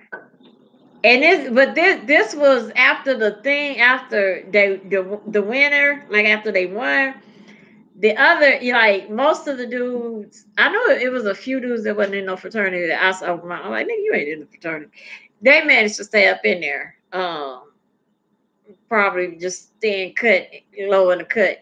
But they had put pretty much everybody that wasn't in the fraternity out. If they saw you cheering for the other one, like pretty much all the other dudes got put out. So it was just mainly fraternity dudes, the dudes of the fraternity in there. And I mean, yeah, I'm just saying, picture a whole just group of dudes running into each other, like bumping chests and, stomping and shit. And bottom half just swinging low. Like, I was like, when the bumping started happening, and you would see a whole nigga just like hit a nigga on his ass, like like they do in the locker room, just but I'm just like, dicks is out, ass is being hit, all in the circle of dudes, just keep. And I had never saw the bump chesting amongst black men ever in life. That was the first time I had ever saw that shit. Yeah, that usually was, white boy punk stuff. Like, what is this running and bumping chest type of thing? Especially with Judea. What is that?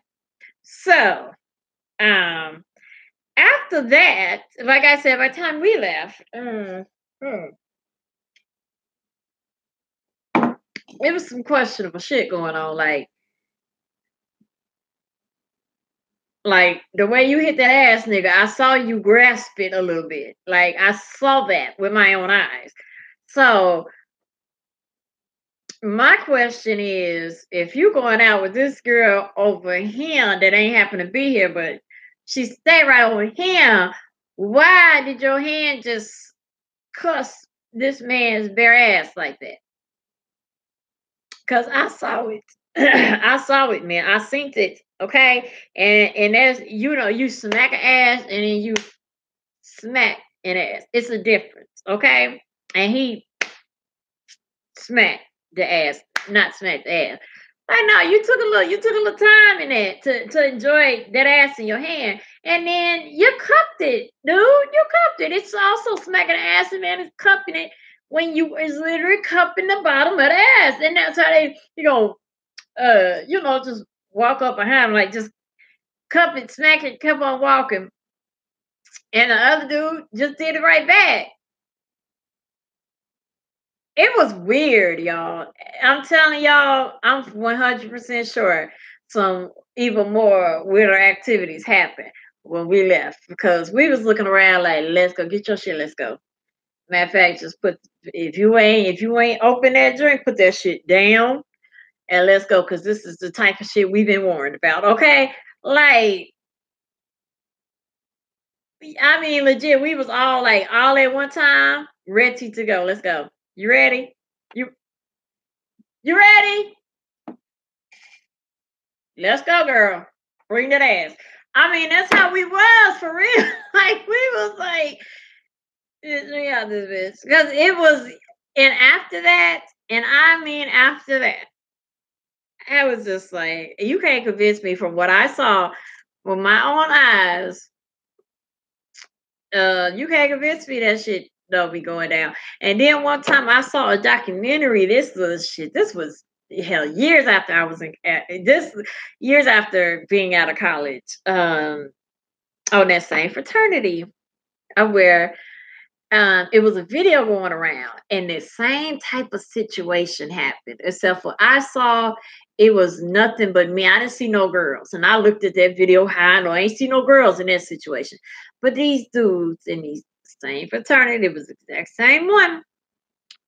Y'all may have seen this video float around on YouTube because that's where the hell I saw it, and they were doing very similar activity. Very similar. They was, I forgot what song was playing. I think I want to say it was that Rich Homie Quan, my nigga, my nigga, my nigga. I think it was that song I want to say. So that's how even though that's an old song, that's how recent though that was versus to shit my years in college. So I, mm, so I know what you mean when you say college. Yeah. What can you say? Child. You learn man. Like watermelons. Ah, child.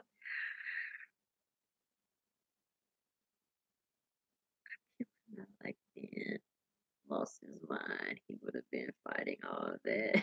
Money per cucumber. Ah, no, the Tyson. You ain't whooped his ass about that money, right? Pure cucumber. Thank you, because especially in the summertime, them bitches go. They put about 30 more cent on them bitches and act like we supposed to act like we don't notice that. Well, that should be making me mad. Cause I mean, soon as it get hot, they'll mark them things up.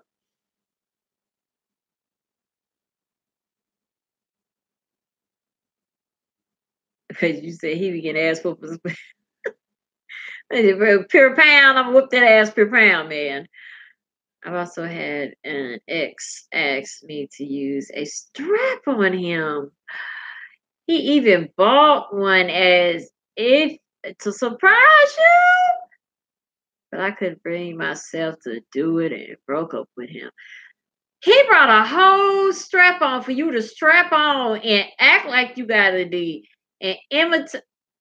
And then that's a surprise. Surprise. I want you to not only put this up my ass, but I want you to strap this on and push it up there. Like we gonna switch roles tonight, babe. And that was a surprise. That like, okay, I don't get it, but I'm saying for the people that's open, I can get if he broke that into a conversation, like you asking him, like, okay, what's your fantasy? And he like hit you with XYZ. This is XYZ, babe. XYZ. You gonna hang or you not gonna hang? And you could be like, not hanging at all. Not hanging at all. Wrap that shit up. Not hanging at all. You got an option then. And then plus then you can start working some shit out. Like, I don't think that's normal for a heterosexual man. Um, I got questions. You can at least have that type of dialogue, but just like surprise, bitch, strap this on. That's an ambush. Ain't no damn surprise. That is a damn ambush. Child, he didn't wrap that shit up in the word surprise. Talking like it's a surprise. Like that's like surprise. Here the car note. Like not surprise. I paid your car note, but surprise. Here the car note. Like no, that's the same thing. Okay, same damn difference. He need his ass whooped.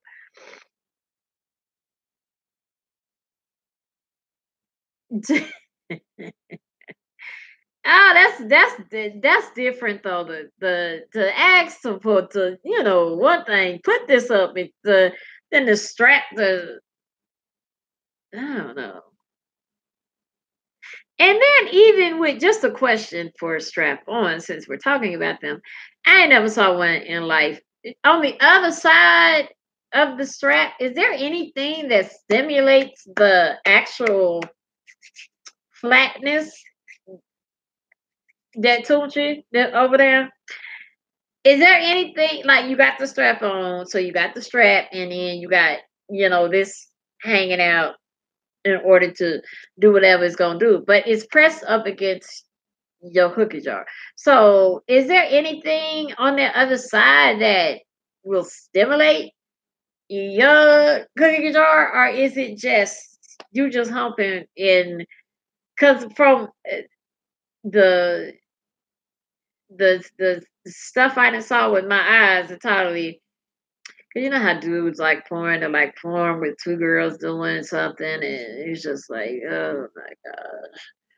Okay. And then next thing you know, they got strap-ons. And it's like, okay, everybody, everybody's just like, change the channel. We both vote. Let's change the damn video. This shit then got, but they be real theatrical, making the noises, the givers. So I'm just like, is this something on that other side that's making you act like this? That's doing all that hollering? Because why are you moaning and groaning? And you like, because you don't feel nothing. I mean, but I could be wrong. I ain't never saw one like in real life for real. I don't know what it looked like unattached, other than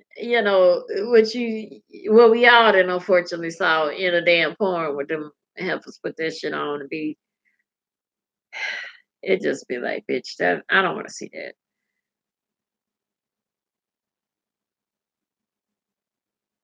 I should have put a condom on it. Then he could have eaten it. No, Abby, no. Condoms burst. No, condoms aren't thick enough. No, for that type of no. He could have just got a deal though and hid that bitch. That's what he could have just done. So all that, I didn't even think about that. Until Nunu said that all the damn money you wasted. Cause when I saw the first cucumber, I'd been like, nigga, what's wrong with this cucumber? What you think? So I done discovered that shit ASAP, especially if he not washing them off. Cause I'd have been all like, why you thought it's full fledged good cucumber in the trash can? That wouldn't have worked for me. Cause I'm too damn nosy. I'd have been all on that trash can, like starting an argument off of a cucumber and then bound to smell since he ain't wiping shit off with, towel and soap. Just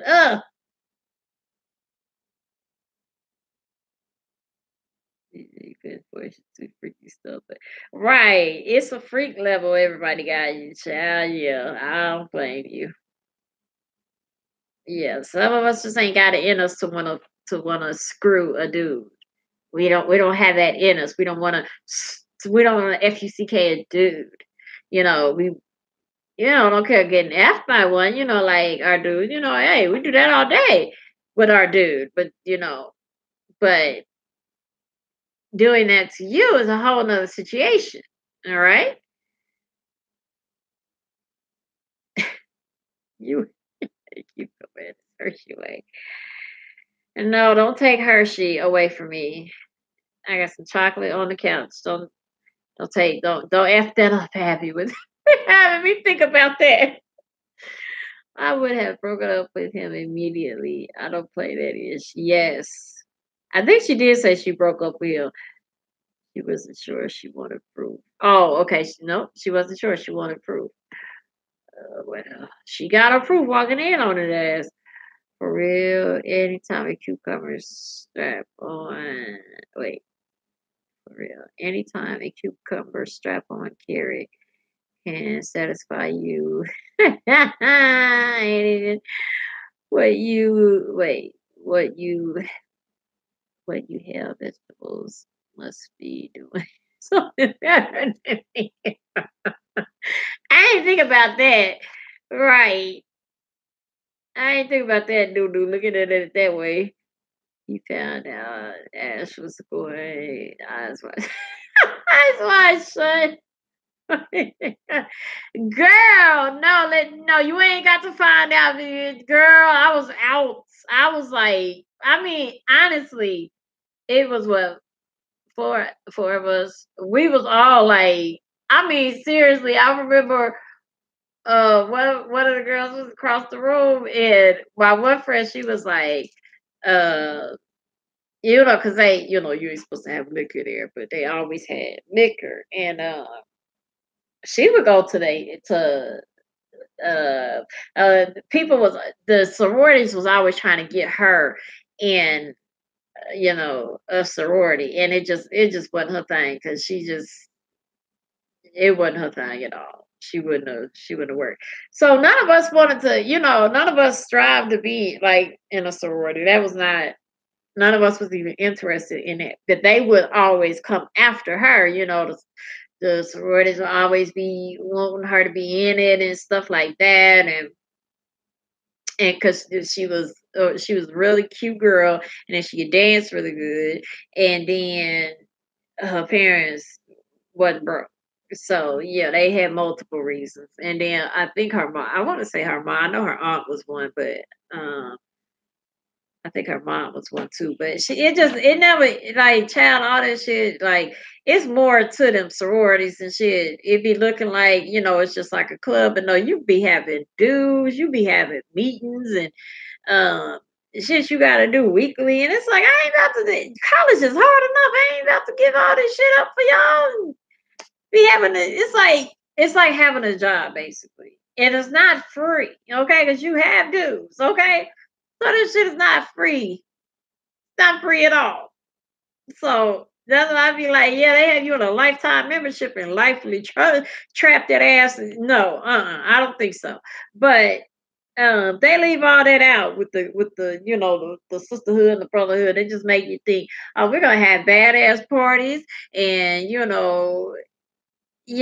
be fly and stuff around the yard, and it's just what they make you think that shit, and it be like, nah, bitch, where my money at? Make sure you do your community hours.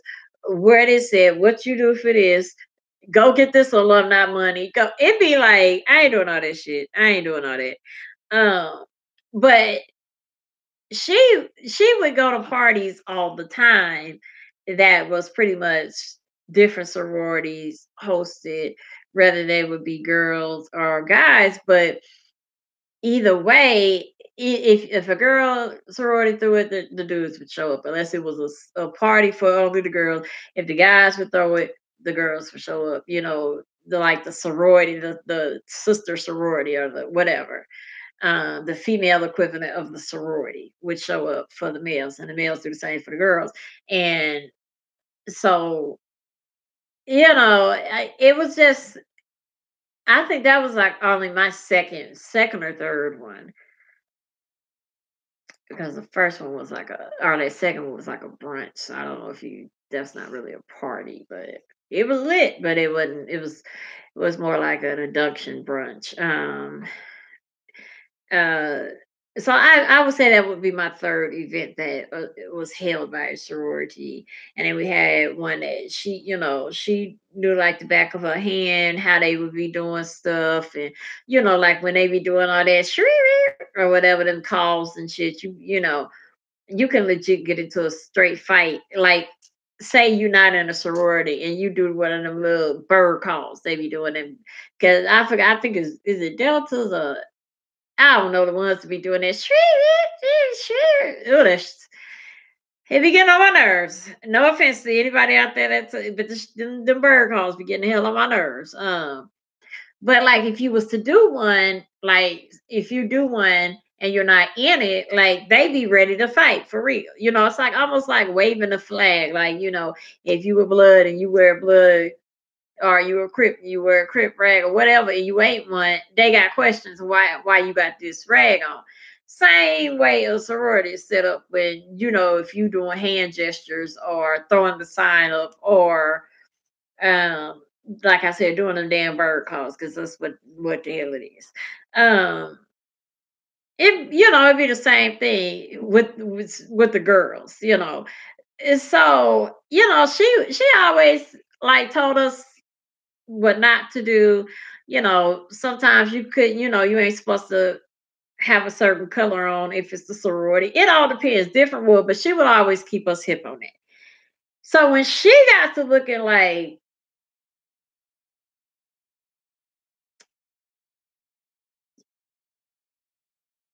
And I'm like, because we was like three or four, we we had about three or four people in between us, like girls that we was with. Um, because I was walked to like it was like a panel thing, and I had walked there to go see our friend walk to the bar and back because there was another thing that they would just teach you in college. You don't go nowhere by yourself, especially at a party. Don't go nowhere by yourself. Um, don't like don't accept no drinks and stuff like that. Same rules like it is today. Don't accept no drinks that you didn't see purchased. Don't accept no drinks that is already open, and don't take no like even if you see like if a dude buy you a drink and you see your drink open at the bar or whatever and it's fixed and all that, but then that dude behind the bar is a sorority brother. No, don't accept that shit. Because please believe if they own that type of shit and dude is like, "Will you fix her drink? Drop this in there." They will do that. They will do that. That's for the rule of just not that's just not a I'm not just saying that's for sororities. That's a rule for don't ever if the ninja know the bartender, don't accept no drink. That's a rule for life. Okay. Just not college, but for life. But those are the things that like they taught you, in college because they knew parties was gonna happen, and so stuff we always knew. So after the dance off broke, after that was done, it was like she was going to get some more drinks, and I still had my same original damn little wine cooler, them it was either Mike Lemonade, them little, no, it was one of them little small. You remember how small Jack Daniels used to them little things used to be? Like, it was one of them damn things, or something Jack Daniels, some damn flavor that was pink or red. I think it was pink. So I had mine since we walked through the damn door. I'm not a drinker, so I had that one same damn thing all night. But they was drinking was that was in the bottles, and then ones that was also being made. So they was living their best life. And I had went to when she was going to get you know three more drinks. Um, One was right there, like about three people behind me. Our other friend was coming back from around the thing. Because she had went to go take a picture. She wouldn't stand on a speaker to take a picture when they was doing the stomp thing. So she was coming back around there. And then our friend was like, I'm gonna go get us some drinks while everybody was not focused on the bar. It had slowed down to where you can go get a drink right now, because then you ain't got to be standing up there forever, because everybody wanted to, high five and yeah, we won, we the baddest, stomping robot and all that shit. So that was the scenery. So we was at first when it first started out, we was spread out. And like I said, the first guy, I remember first guy to pull down his pants, they always doing the like sticking out the tongue like and yelling like they ain't got no sense, like he pulled out his pants and like raised his hands in victory or some shit and started doing the stomping. And so it was like weird, but okay, you always got one of them ones that somehow want to H-town the moment and think stripping down to your pants, is sexy or some shit. So nobody was alarmed. I would say even when it was the first three, which totaled to be four, and they started bump chesting, still was slightly not alarmed, you know. And I remember seeing my friend, and she was just leaning, you know, leaning on the bar because it was just a couple of people in front of her, just waiting for the little line to go through. And, everybody just looking at looking at the guys, that was forming a circle. That was the focus of what everybody was looking at. And then, like I said, it just, next thing you see one just complete bare ass. And you're like, wait a minute now. And you're thinking this room full of dudes is going to be like, pull your pants up. What you doing? No, that ain't what happened at all. It just start dropping like flies. And then, like I said, it just more touchy feely, more bump chesting, and the ass slapping started. I remember on our way out, it was you know how you hear ass slap, you know what it sounds like. I remember on our way out, I don't know how this continued, but it was two dudes. I mean, like I remember the dudes was like buff dudes. And they was just taking turns slapping each other's ass, almost like when you play the hit game, who hit the hardest, like, but just slapping each other on the ass. Like one do it, the other one do it, then they yell. They yell like ah, ah, ah, ah, ah. And we was just on our way out, we all just kept our eyes on them like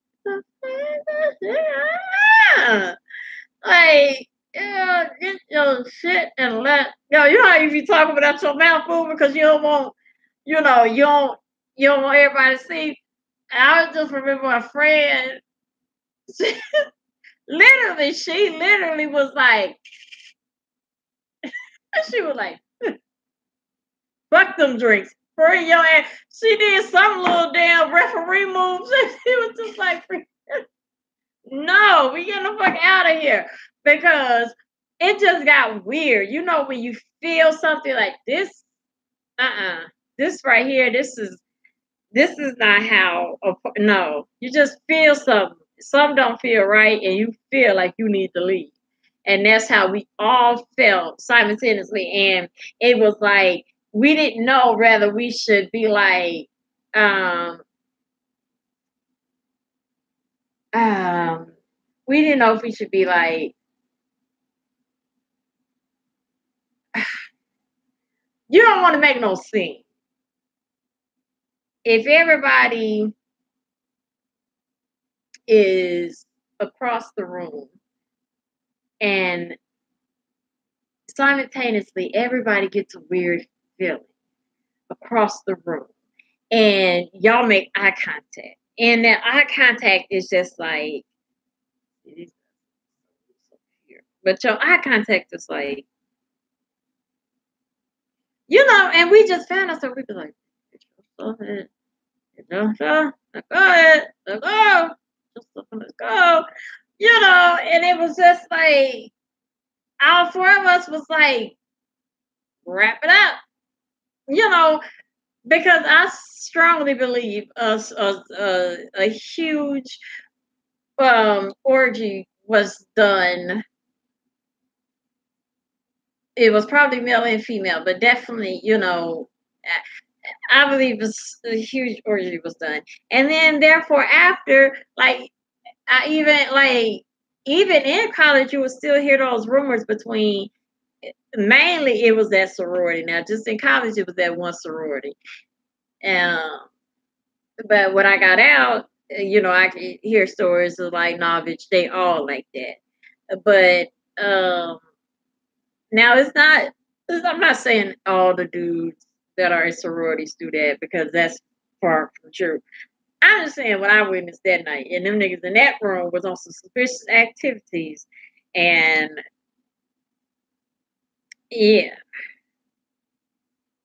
I just believe it's a part of the brotherhood when you get to a certain level, because when you think about it, most of them that was on the staffing team, they're considered for, you know, the jocks, pretty much the head brothers, but the jocks. You said you went to the wrong college, child. No, child, you don't want to trust me. See it, dingling swing while stepping is weird because it's just like you be looking like that don't hurt. Sometimes it be like that don't hurt, but child, ooh,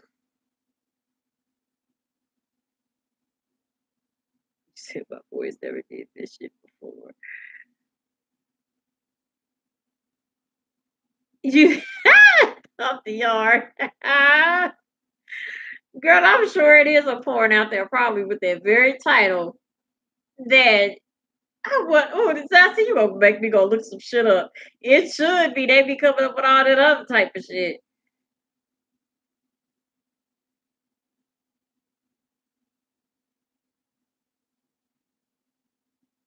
Oh, okay. Yeah, let's talk about Nipsey. Okay, Wax. I still ain't watched your video yet because yesterday I went to not feeling good, and then today I just been busy. Um, but I still got it. I got it on my. I got a watch thing where I put on. I can put in my notifications something that will remind me. So I know it's still in there because I put it in there. Was it on Nipsey though? Because if so, if you broke down that video, which I was going to ask you to do, if you didn't do a video on it, but for you to at least break it down for me personally, because I think I saw what I saw, but I don't know what the fuck I saw because I know more than one person died. From what I thought I saw, my lips is dry. Where my church? Hold up, let me hold on. Let's see if I can pull up that video.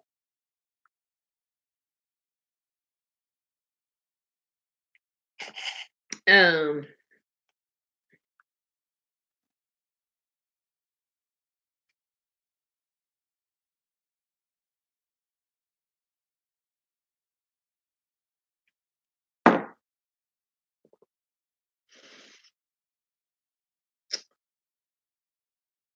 okay, hold up.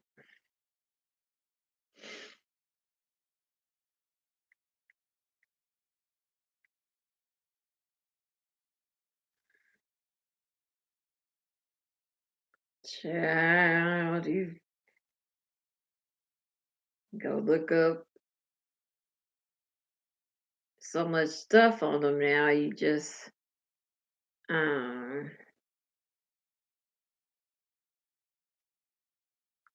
um can't find what you're looking for because now you got so much stuff.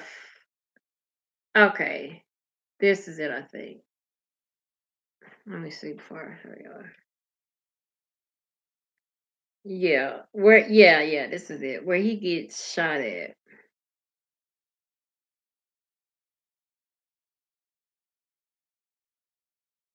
Okay, so I see the white guy. Or it's a guy in a white that falls because this is a whole different angle. I never saw this angle. See her running back to the car. This is a further angle from the other one, but then the other one I saw,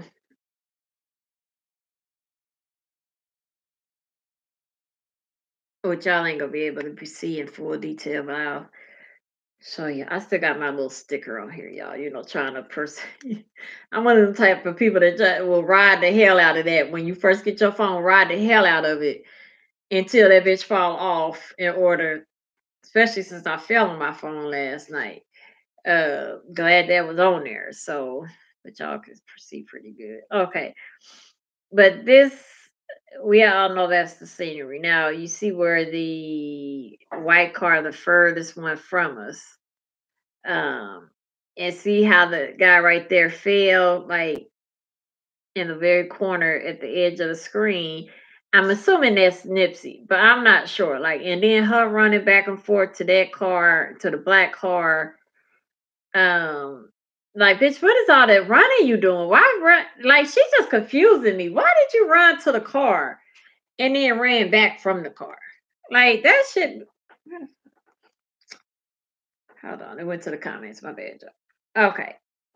I mean, like, this whole scenery confuses me. So, Wax, I'm hoping you broke it down. If not, would you please do so? Hold up, I'm reading these comments real quick. I'm gonna hold this up here so y'all can see while I read these comments. Oh no, Unique. You almost got drugged. You're gonna have to tell me about that in a minute. Hold on.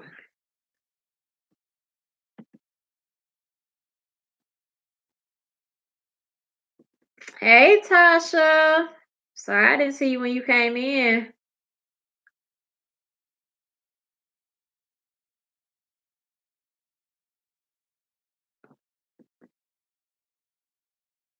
Urban on closing man. Working harder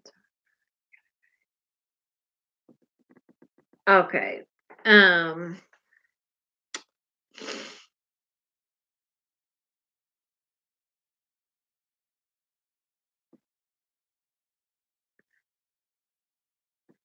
Okay, so that part is supposed to vibrate. Oh, okay.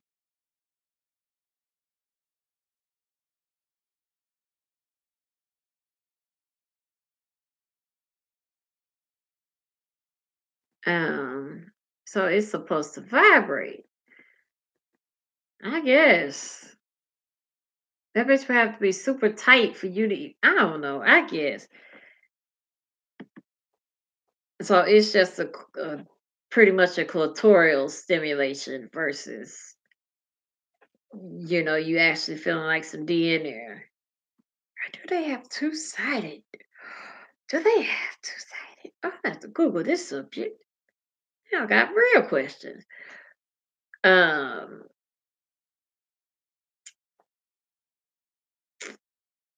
okay, so hey, unique. Oh, wait, no, wait a minute. I'm reading. I'm sorry. I saw Tasha say hey, unique, and I'm thinking to say hey, Tasha, but I already said hey to both, so I'm good. My bad. I was reading the words. They did know what it made him cake. We just make him vegan.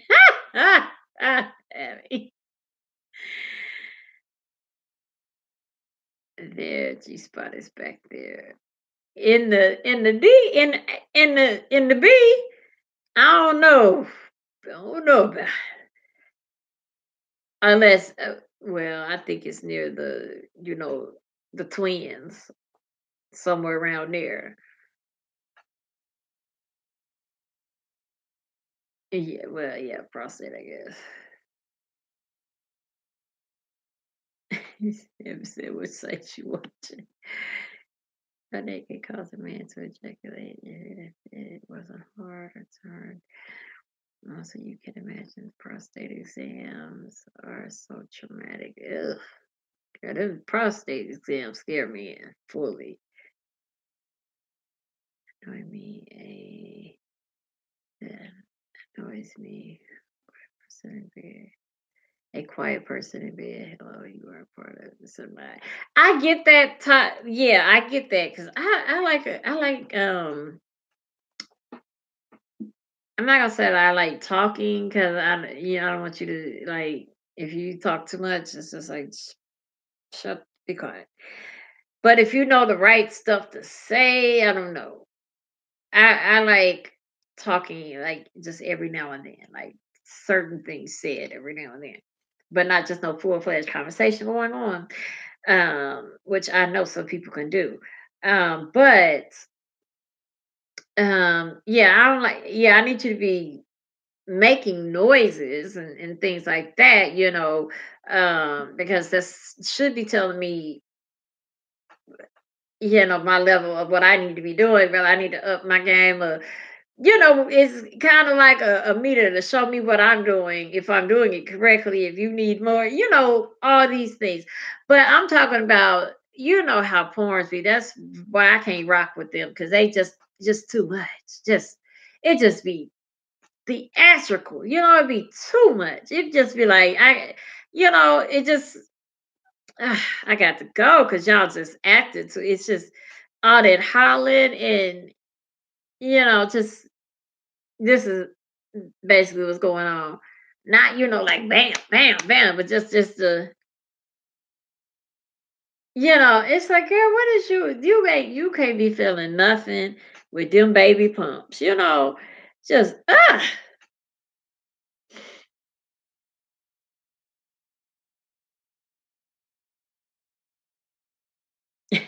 you had a conversation with sex sound. She said she want both, damn it. Because I want both.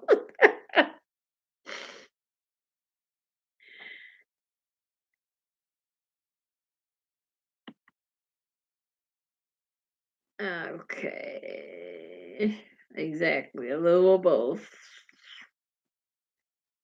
Okay, Unique. We definitely gonna get on your drug situation because you have to tell me how that happened. Um, Nipsey was gang chilling. Nipsey got caught lacking or slacking. I think he should have been strapped. About 7 minutes away from the shooting of Nipsey. Oh, that's sad. It's time to move. You know what? Okay. Now I heard different things. I ain't watched. I saw the guy was caught, but I still ain't watched that. This ain't got no sound to it. I still ain't. I saw the guy. Um, but I don't. I don't know how I trust the news. Um, because I know people were saying it was weird, with the work he was doing with Dr. Savy, and then all of a sudden he's just dead. And that's very true. It's something to look at.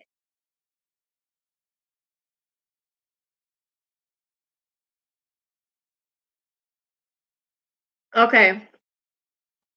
Um, that's something to look at, you know, because conspiracies are real. I know people don't want to look, be like, yeah, da, da, da, da, da. But it was like I know people was going with that. Like I said yesterday, I didn't feel too good. So, and plus I'm working on that Star Marie, Tasha K, Byron, that whole Derek, that whole fiasco. I'm working on that, and I want that to be a really good video that is set down and break it down for the people in the back that's a little too slow to realize what the hell is before them. So I'm really working hard on that video for it to not just be petty, because it's gonna have its petty moments. You best believe it's gonna have them petty moments. You best believe it's gonna be moments where it's gonna have to be dragon session, okay? Yes, but I also want it to be like, bitch, now you need to learn something before you leave. Like the delusional, the poor, the ones that just won't accept it, the winos, the people that don't know a lot about the law or just refuse to look it up. Shit, like a lot of what I had to do to understand what in the hell to put in the video. You look it up and you read and it educates your mind, shit like that. People that just refuse to do that, that would prefer to watch a video and that take everything in it, So I just want everything in my video to be proper. So I've been working on that, and just even getting through the Star Marie part is like, what pieces to keep, what pieces to throw out, because she say so much dumb shit. You can go on forever about her. So it's a lot. So I ain't really been watched the news piece of him. Here it is. Hold up. Is that it? Music transcends music, Nipsey Hussle's raps and rhymes weren't just words, they were like a call to action for people who listen. And and you saw it in the tweets and some of the posts that people said, it made people want to do better in their own communities. I mean, you're talking about a brother right here who had the opportunity to leave the area of Crenshaw and Slauson, where he grew up at, and no, he kept his businesses right there. He was buying up properties on the block, and he was trying to teach and empower people to do the same thing in their respective neighborhoods all around the world. And that is something that, people don't necessarily walk away from business school with, so like investing into yourself and your own community. And he was a big advocate of that. This is a guy who, I just spent my morning reading all about him, started a STEM program for inner city kids, owned multiple businesses where he hired people in the community, was involved in rebuilding projects, in the South LA area. And he said he grew up in gang culture, but that music actually transcends. Okay. Now, I see they parading some. This is not the piece I was talking about. But this is what I'm gonna say on it, with with the fact that I see they are parading around some little black man that they said shot him, which I ain't saying he didn't shoot him. They probably if they saying that that's him and they got the proof, I'm sure that it is the dude. But I saw people just dismiss the whole. I knew it was niggas shooting niggas, and I knew it was that gang culture shit, and just dismiss the whole conspiracy theory of it, of people saying it wasn't a military situation. And I don't know why they thought they was going to do a military strike and all that shit.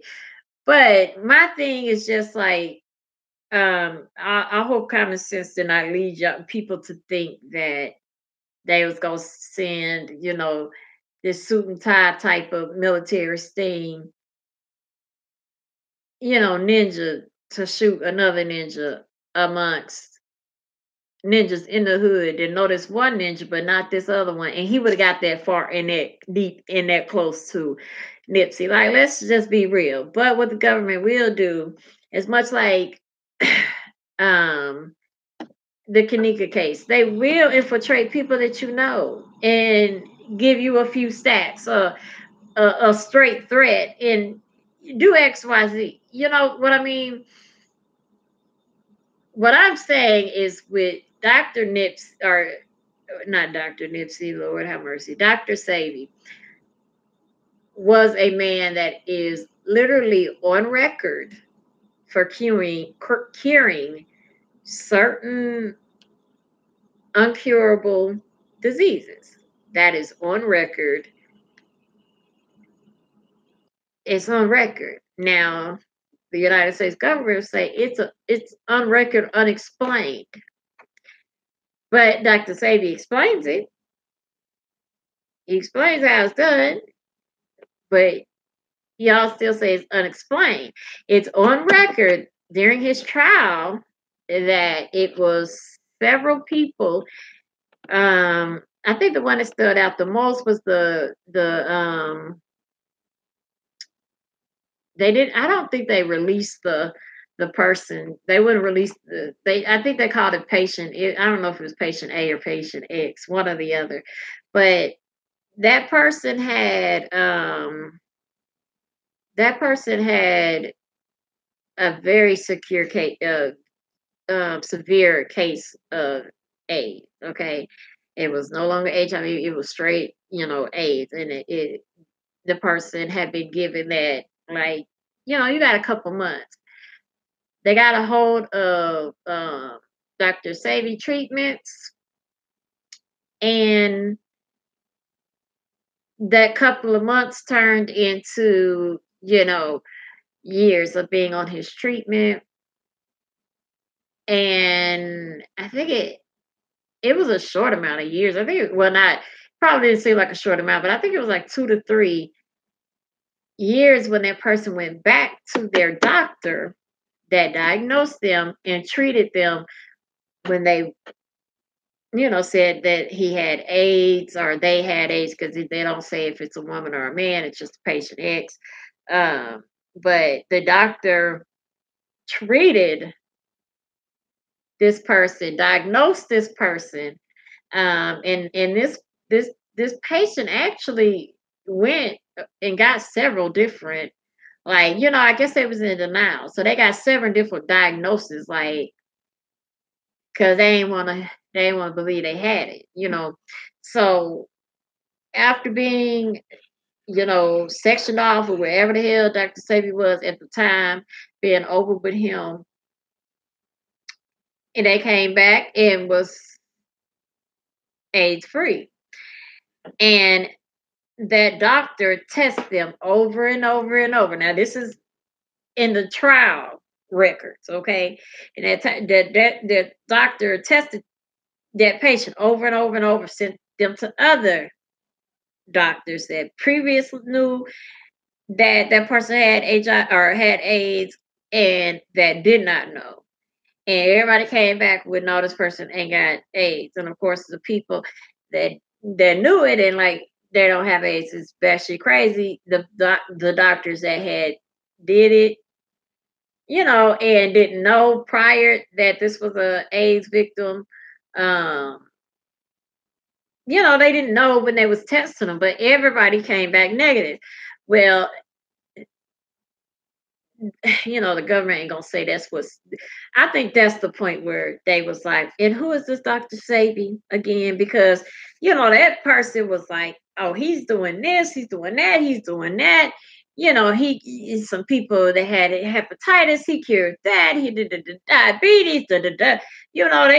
They giving their testimony because they didn't walk the brink to death and came back and everybody saying they ain't got nothing.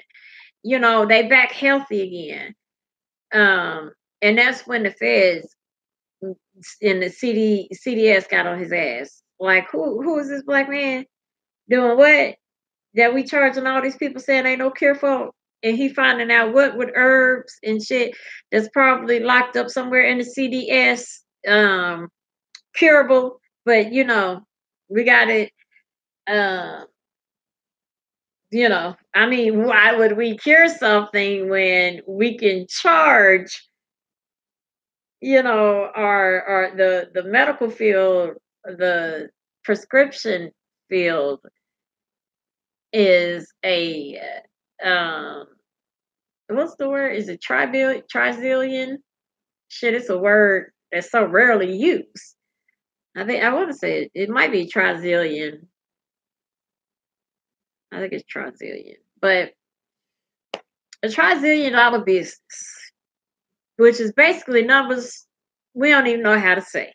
Okay, further than we can fucking count. That's how much money they make monthly. So why they gonna cure it? Why would they cure certain stuff?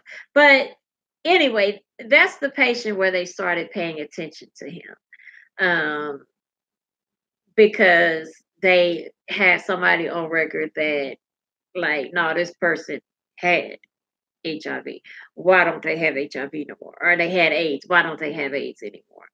And so instead of embracing this black man, um, like, yo, dude, how you do this? It was like, you're pretending to be a doctor. Slap them cuffs on you. I was like, wouldn't you want to take him and I mean, for goodness sake, the one dude that sat up there and prayed with the one boy, white boy at that, but not even a man, but a child, sat up there and prayed with 9 people before he slaughtered them for his reasonings. What was it? 7 women, and the rest was men. So it was it was either 6 women and 3 men, or 7 women and 2 men. But you slaughtered 9 people for the reasoning of, so you didn't want your white women raped.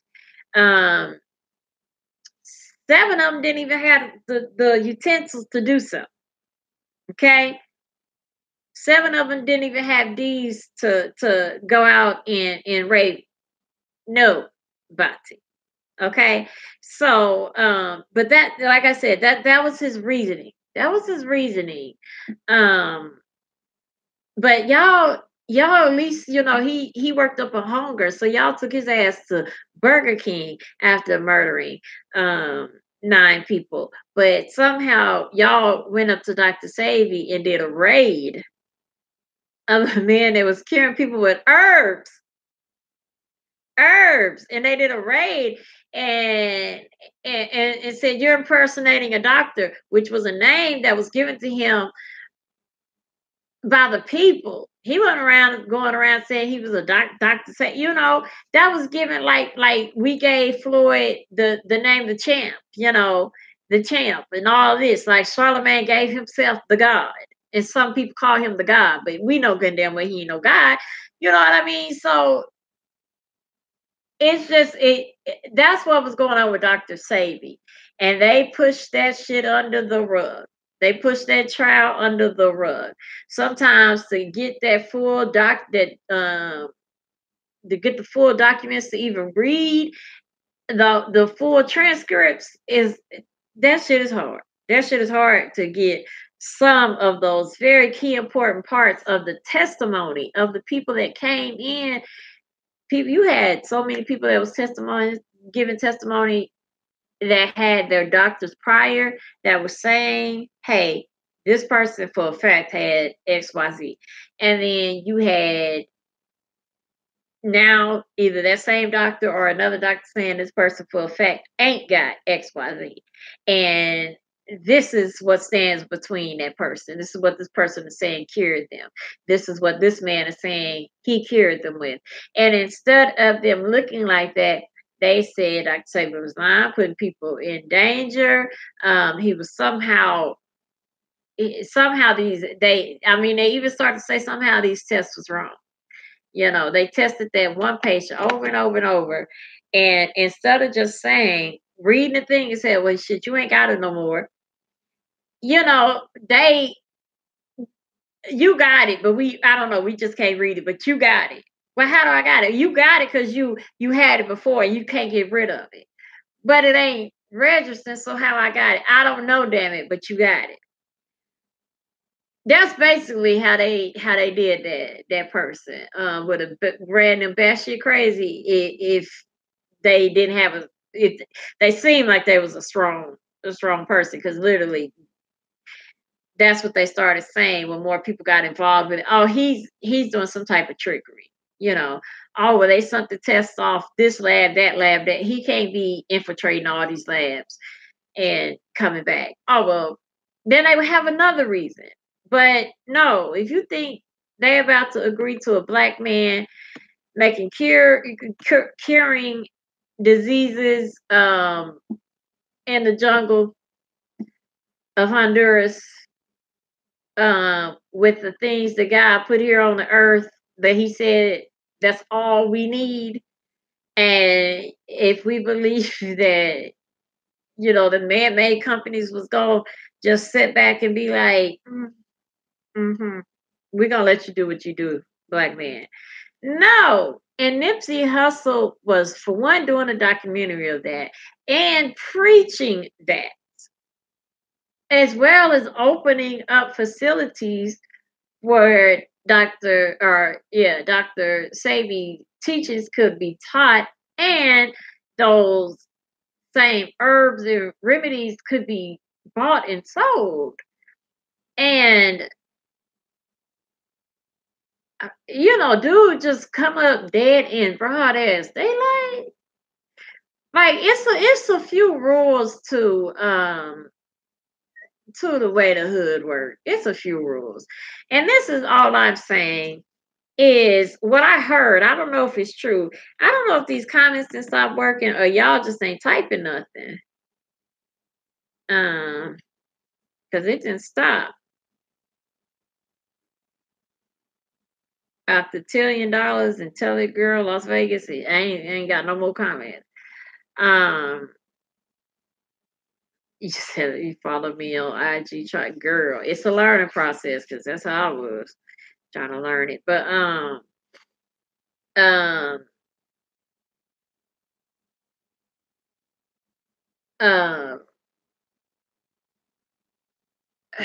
don't want to be all over the place with like my comments. I want to really have it make sense about the link between Dr. Savy and Nipsey Hussle. What people were saying is that you had a man that was growing. First of all, he was in that demonic ass music industry.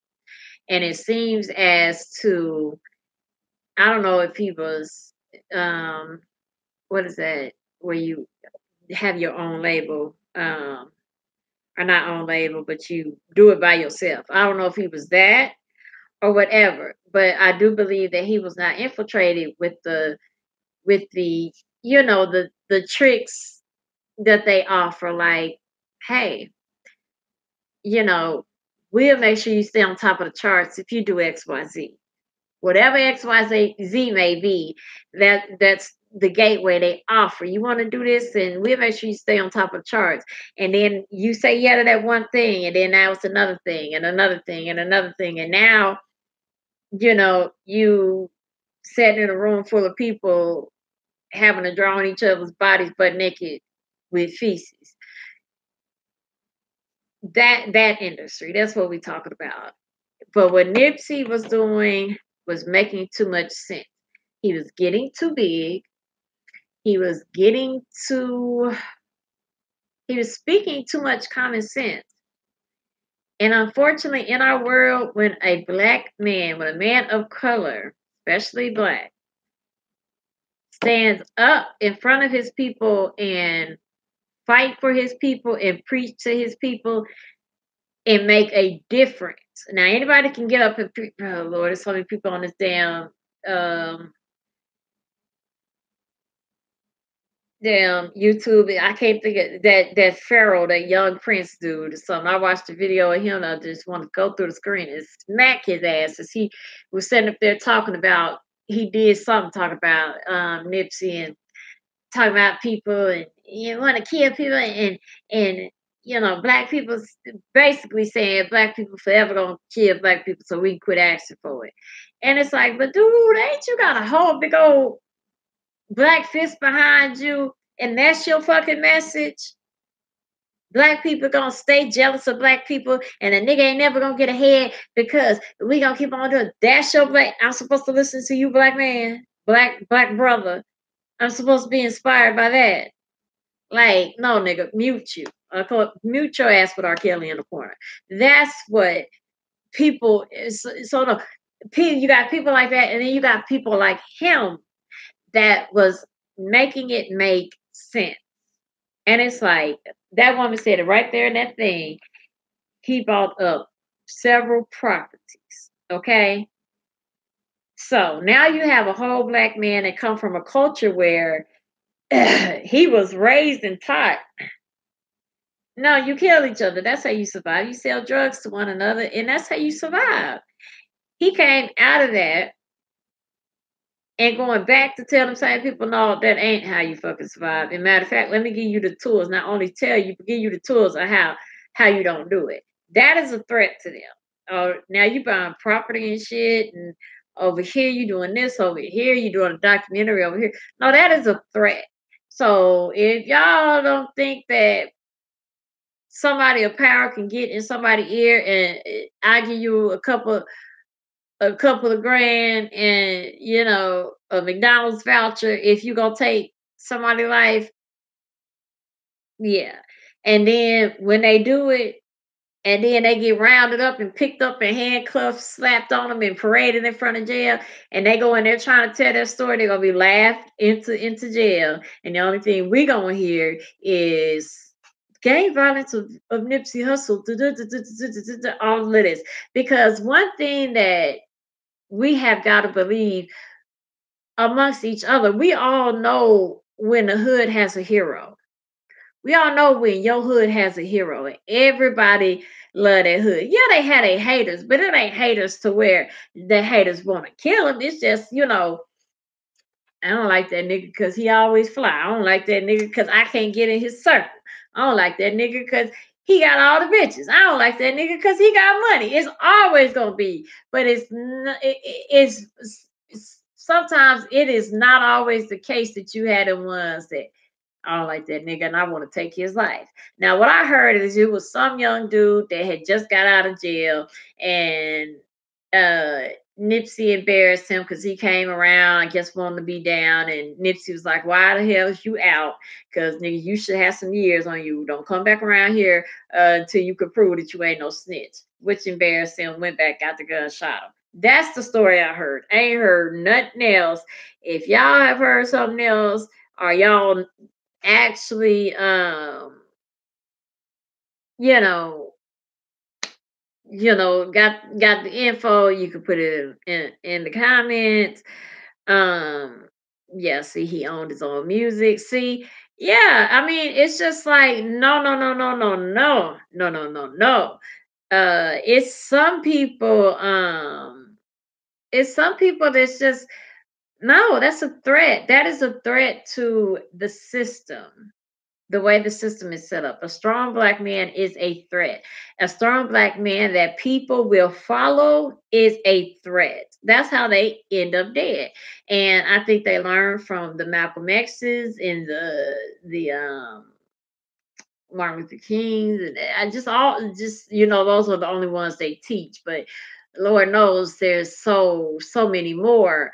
But they learned from those men that we can't let you get too big, because when Malcolm X and Martin Luther King died, the whole country, hell, the United Kingdom, they mourned them. So they're like, no, we're not gonna let nobody get that big again. No, no, we're not gonna let nobody get that big again. So they get chopped off, and when they see the potential. And that's a man that would have had the potential to make some of the most, thugged out dudes look and be like, yeah, I ain't got to be doing this shit. And not only was he saying that, but he was not saying that and then going back to, Beverly Hills. He was saying that and staying right there and saying, nigga, I got a job for you. You know what I mean? That is a threat. And it's sad because you would think like, damn, shouldn't it just be like a group of men? And then you get threatened, but just one man. Like that's why when we be talking, when we, be talking about TK and stuff, it be sounding petty and stuff. But when I be like, yo, you are not fighting Cardi B, you are fighting era stuff and Jive and Pepsi and Reebok, them very people you got your winos calling, talk about some trying to close the deal. Them people, Cardi is money for them people. They don't give two fucks about Cardi. Cardi's money for them. And you are not going to get in the likes of those people's affairs and fuck up and their investments. You're just not going to do that. You are not going to do that. So you're not going to do that. You're just not going to do it. And rather, everybody know the dude from the hood that killed Nipsey. If it was, I don't believe it was my personal opinion, I don't believe a man that was making moves like that was not being watched and didn't have some type of, I don't care if they went and got, the most suspect, like, yep, that nigga looked like he hate. I bet you he did do it.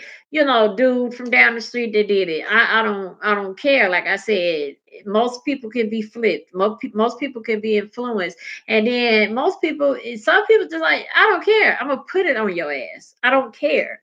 I'm going to put it on your ass. You know what I mean?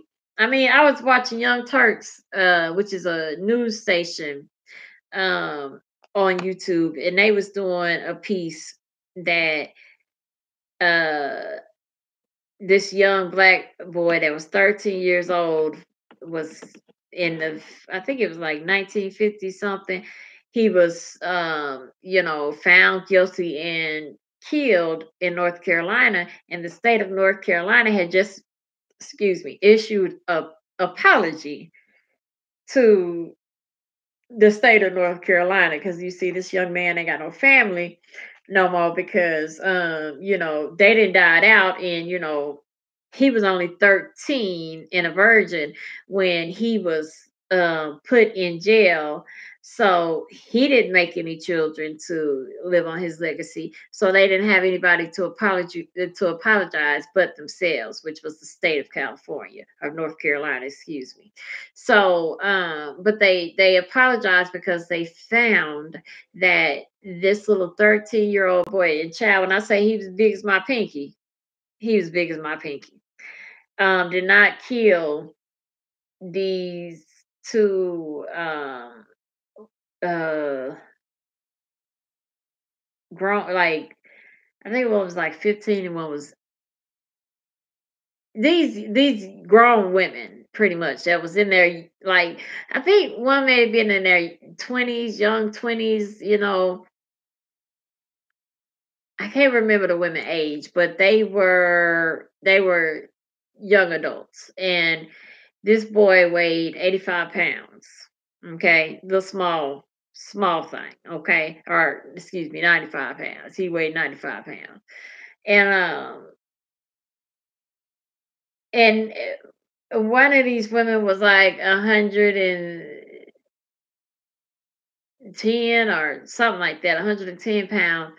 So you got this little, he supposedly raped and murdered these two women that happen to be white, and brutally raped them, brutally murdered them, threw them down the ditch.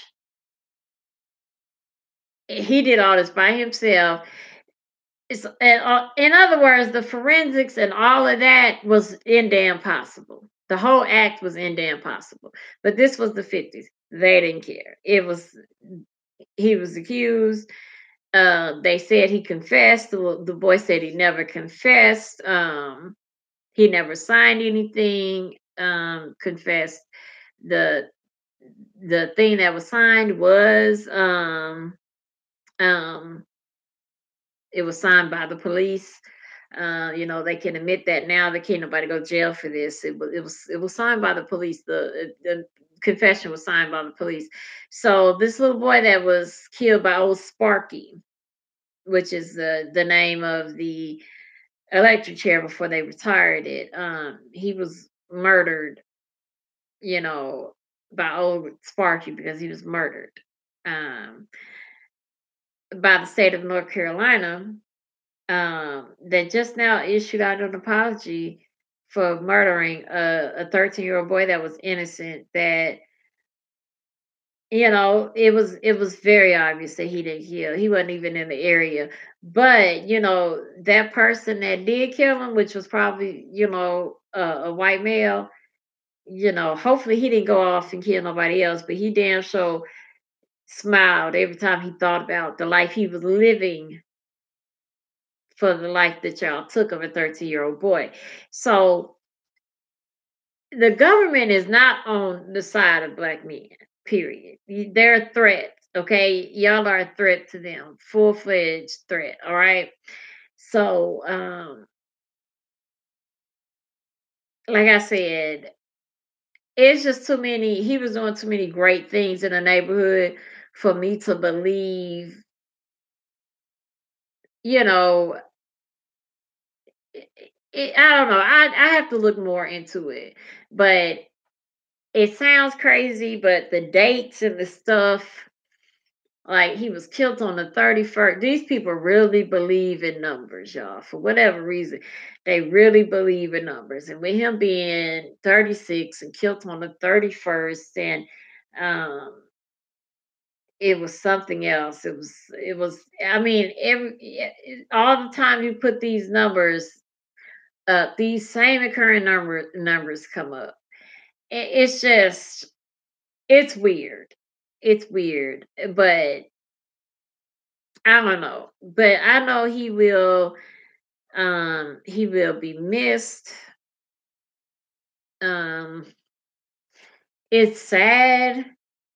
It's really sad. I hope that the city of California don't just, I hope the city just don't, you know, make t-shirts and a hashtag. I hope they just don't stop there. I hope they make it a movement. Like, you know, yeah, I hope they make it a full movement. Like, no, this is not gonna, continue to happen just carelessly like that. Cause it looked like people was just chilling. It looked like people, like he was leaned up against the car. You know, it looked like the shit was just everybody was chilling. And then, I mean, look, somebody in the already made some nails.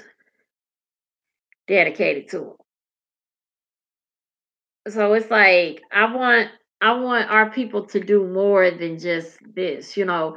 I want our people to do more than just, you know, make nails, make t-shirts, make a hashtag, you know, draw these dope ass pictures. You know, we have to make a movement with with um with his death because that's what he would have wanted. And honestly, the hashtag of, you know, having a hashtag of rip Nipsey or whatever, that's so much more important than hashtag fake ass victims and surviving Cardi B, because what it needs to be is, you know, a black man out here, hashtag black man survives. You know, that's what we need to be out here really discussing, because still, still, because I think I'm gonna end up doing a video on this, because I just can't understand. Like, we had these hashtag survive Cardi B bullshit, fake victims and shit. Yet we got a whole white man that is just you know, killing black men and living out here and living good at that. Um, Let me see. I think this is actually a news piece. Okay. Yeah. This white man right here named Ed Buck, which is he is a political activist that has given millions of dollars to Hillary Clinton and the Bushes and Obamas and all that shit. But this white man here, okay, you know, killed this black man here after having sex with them, pumped them up full of crystal. Is it crystal meth? I think it's crystal meth or something with crystal in it. Um, you know, I ain't good at knowing drugs and shit, but so, you know, when he was called and, you know, he died in his home, and this man called 911, and they just picked this boy up, and, you know, have a good day, Mr. Buck. You know, Mr. Buck was I didn't know him well, da da da da da da, all this bullshit. They found the boy a diary. They had a year-long relationship. This guy was a prostitute. Um, he was selling himself for. He was just very depressed to his diary. His mom did not know that. He described in his diary how Ed Buck had got him addicted to crystal meth. Um, all these things. I mean, look at this. This is a young boy, and he was murdered in this man's house, and he was murdered in this man's house because he has killed two men in the last year, just like this. And we know he was murdered because these men died. These two men died in this very same account you are about to hear. To die at Ed Buck's. I was supposed to be the second person dead at Ed Buck's house. Jermaine Gagnon is terrified when he sees the shocking similarities between the deaths of two black men and his alleged experience with Ed Buck. He has a type. Young, black, handsome. The 28-year-old Minnesota native says he met Buck on the dating site Adam for Adam. Their first date, May 2018. When you first come into the house, you come out of your clothes and you put on his clothes. Gagnon gave us this video. That's a white mattress on the floor of the living room, and you can see Buck wearing white long johns and a red t-shirt. We smoked a little bit of crystal meth.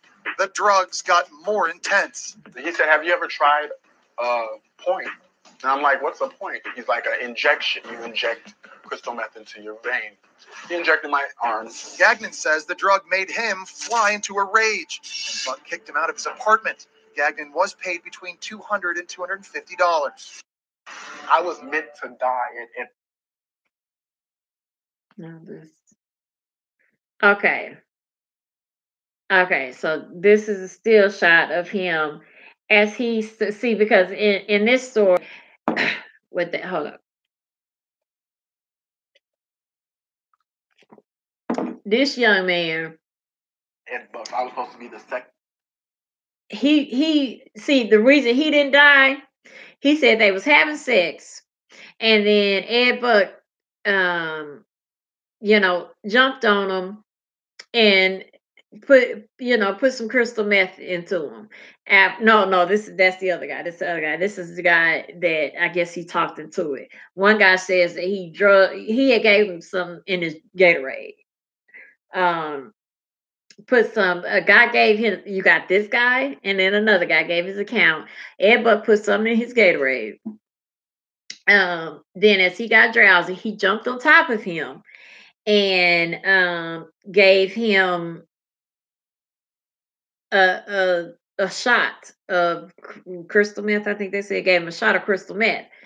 Now, as he was going into like he had never done it before, he didn't really do drugs. So the only thing he did was smoke weed, which I guess that wasn't enough for this man because see he gets off. See, yeah, look at his face, his comfortable face as he's not ever probably gonna be put in jail because we have hashtags like hashtag surviving Cardi B instead of shit like this and situations that instead of shit like this. We'll stay on that, not connect nothing to do with Nipsey on that part. But um the guy had basically had a bad reaction to the crystal meth and he got aggressive. So he got violent and Ed put him out his house. But what he managed to notice is that once he injected him with the crystal meth,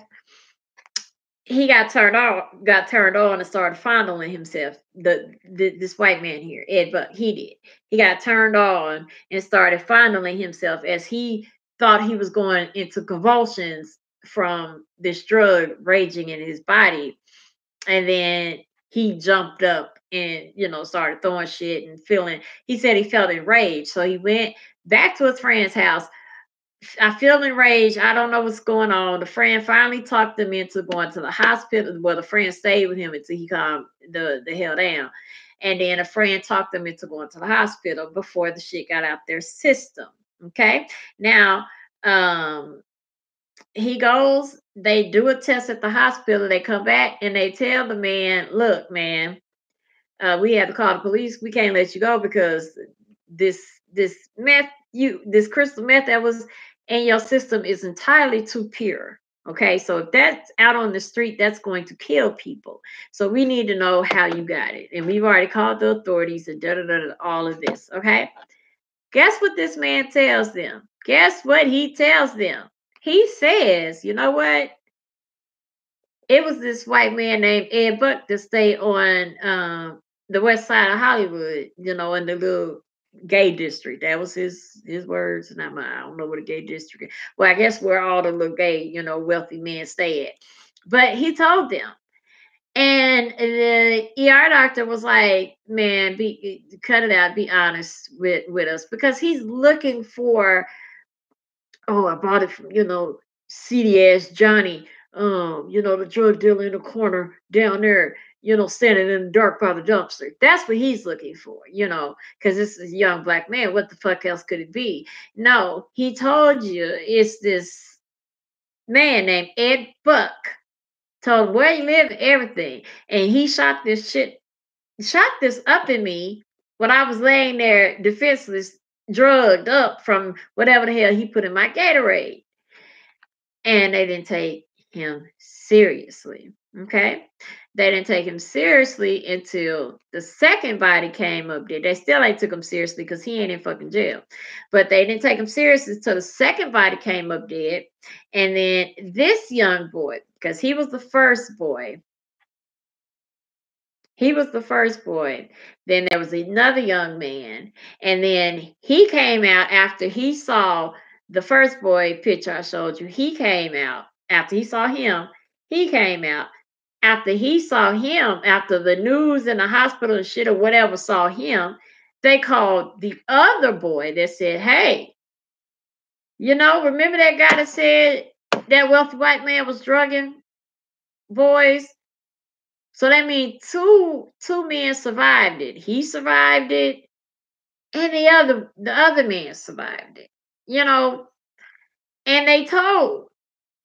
This one told. This one told. This one all up on Inside Edition. Shit. The other one told. And this man is still at home right now. They did a whole protest. And down to this is the picture he got of his. Now, this man wasn't even arrested on drug charges. And this is what they found in his home. A thing full of dildos and drugs. You know, so my point is it's real life shit going on.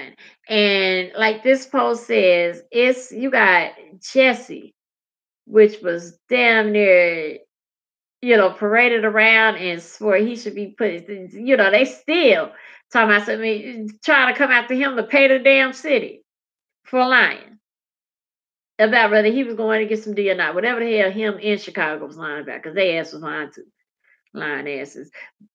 Ain't nobody innocent in that damn thing. But as seriously as they paraded him around, a lot of people don't even know who the fuck Ed Bucky is. And 2 dead bodies have been found in his house in a short year. And not 2, that's the second man that was killed. And not only 2, yeah, and that's the first one. But not only 2 dudes. Hold up, let me see. For the second time in less than 2 years, a man has been found dead in the same West Hollywood apartment. Welcome back. David Arnold is on assignment on Mark Brown. And I'm Ellen Leyva. That apartment belongs to a prominent local political donor. Eyewitness News reporter Veronica Miracle live now in West Hollywood with more on what happened and what some are saying about what happened at the home of this Democratic donor. Veronica? Yeah, that's right, Mark and Alan. We are standing right in front of Ed Buck's apartment where a second death investigation is taking place. The first one happened back in 2017, and back then authorities ruled it an overdose. This one happened this morning, and neighbors say they are suspiciously this close in circumstance. The LA County Sheriff's Office is investigating the death of a young black man found at the West Hollywood apartment of Democratic donor Ed Buck. It's the same place where Jamel Moore, another young black man, was found dead of an overdose in 2017. Back then, the district attorney's office found no evidence to. For the second time in less than found no fucking evidence. They found no evidence for this young man being killed. Where is it? It's where they caught the dude. Here it is. Meet the UPS truck. Then he drove to this nearby 7-Eleven and met up with this black man, probably in his 20s, who was eating an ice cream. They went inside for about an hour, then left to go to the Beverly Center, where we tried to talk with him. Mr. Buck, I'm David Goldstein with CBS 2 News. Sir, what's going on in your apartment, sir? Can you tell us that? Do you think your political influence is keeping you a free man now, sir? Is this young man who's with you now, is he in any harm? Alan's cameras. So this is after. This is after he done killed 2 black men. Jermaine Gagnon. Okay, after he done killed 2 black men, the news set on his house. Only a couple of months after. And here he is picking up a random black man at the 7-Eleven with an ice cream going in his house. Was in there for an hour. And, thankfully he came out. But hashtag surviving Cardi B.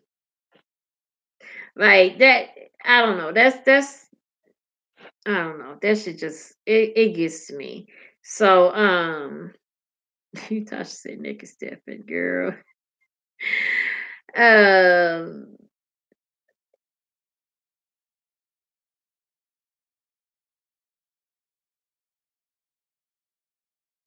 let me check something real quick. See if my damn comments done stopped. But anyway, so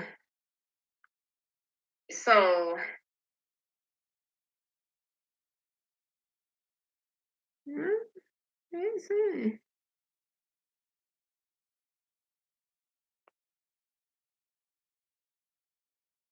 Right, the same thing.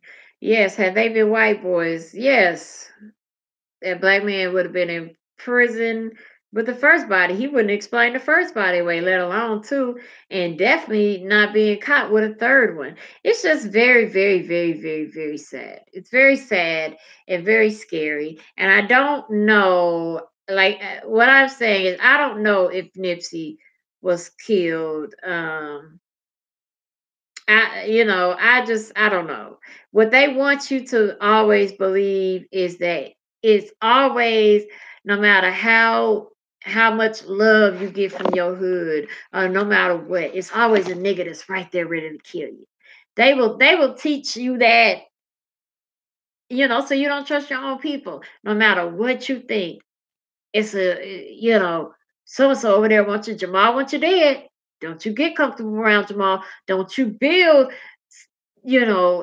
facilities in your neighborhood. Don't you do this. Don't you? They encourage that. And then when people do it, and they can't flip them against their people. They can't let me throw a couple white bitches in front of you. You marry one of them, you stay away from these sisters and all this shit, because you in a tax bracket that we like, sir. He's a sir when he get in that tax bracket and all of that. All right, you own your own music. You do all this. We have to flip you so we can use you. When we cannot use you, you are disposable. If you get in our way, you are disposable. And I think he was doing both of them. He wouldn't allow them to use them, and he was getting in their way. He was buying up property. He was teaching things. He was not using his neighborhood, but he was giving back and helping it to flourish, to grow. He was giving jobs.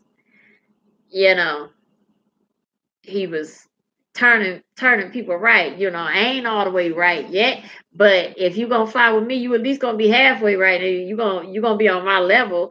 He was doing that, and they couldn't have that. So yeah, if they went and got a Tyrone to go shoot, you know, but all those coincidences, to me, he was doing too much good for. I just don't, like I said, don't always believe everything they tell, especially about black people on the news, because they will definitely, they go over the theory, and it's what I saw the game did something, crying, not to say crying, he shouldn't have been crying or nothing, but crying in his car, talking about, so every time a nigga do this, and nigga do that, nigga do that, and it's like, game, I love you, but be quiet, because you and Nipsey is two different things, because what he did was trying to take care of his hood, and he grew out of that, bang bang, shoot 'em up, sell drugs. He grew out of that. Okay, you still a little bit in that. Okay, you still in the. I mean, you just calm down, and educate your mind, because everybody was just so quick to believe once they said, it was this nigga that got just jealous of me. Everybody was like, oh, see, I knew it. Like, shit, that's how easy it's gonna be. Nobody was like, that's gonna be the first thing they throw at us. Nobody, like me and my sister, we already knew that. We was like, yeah, they about to say, a nigga was jealous, did XYZ, came up and shot him in broad daylight. Like, even you gotta think of way the hood work and shit. Ain't no nigga quick to pull out no gun in broad daylight. Whole nigga came home, just got home from jail, that quick to put. It's just some things question everything, but definitely question something like that when some people are just that loved that the whole hood got them. That is a thing, and I believe Nipsey was one of them. I just believe he was one of them. Even the most hating the niggas probably was like, I don't like that nigga because he stay fly. But letting Nipsey had walked up to her and they would have turned into a bitch real quick. Talk, can I get your autograph? Can I get a hug, man? You know, can I come work down in your facilities, man? You know, I just admire what you real quick. Okay. Just I don't know. This shit gets me frustrated. The other topic we were going to talk about was okay, hold on.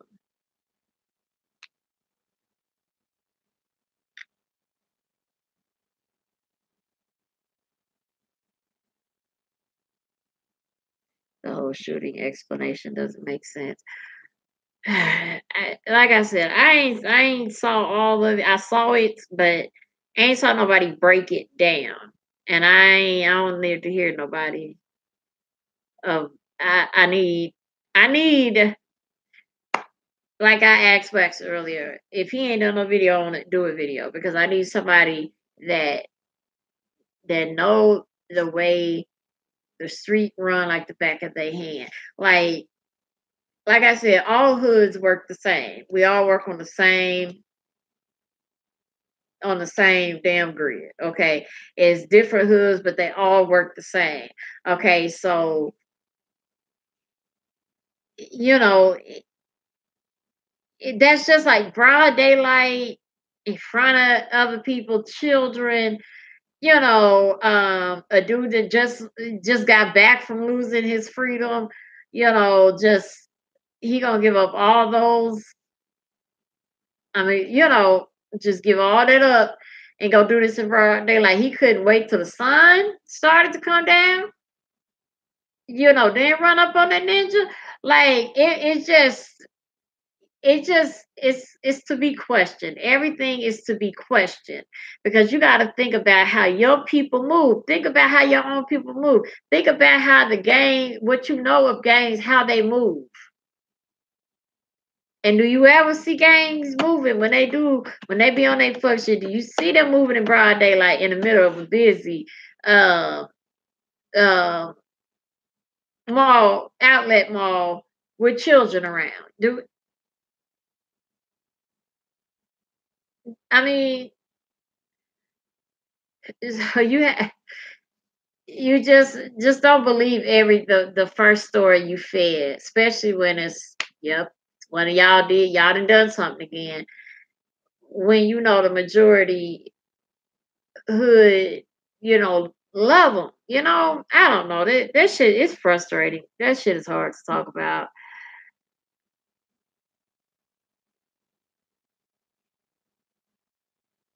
And he got shot for questioning if he was a snitch.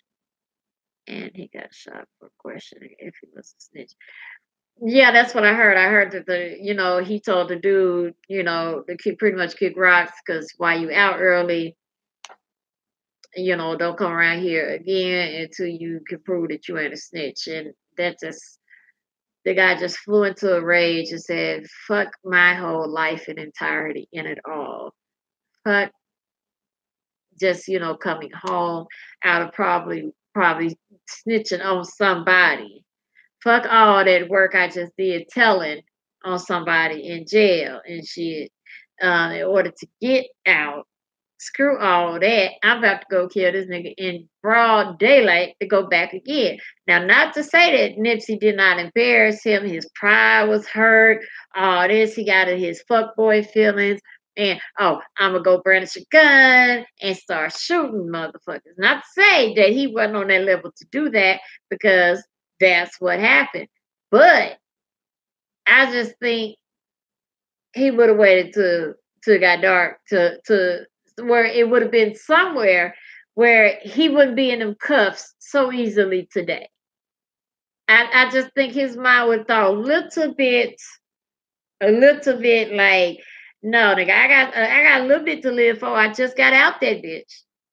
My pride may be hurt, but I mean, I can go shoot this nigga where ain't nobody looking, not where it's tons of witnesses, only to send me right back, And then he's the neighborhood hero at that. Like, I'll be back before the sun go down.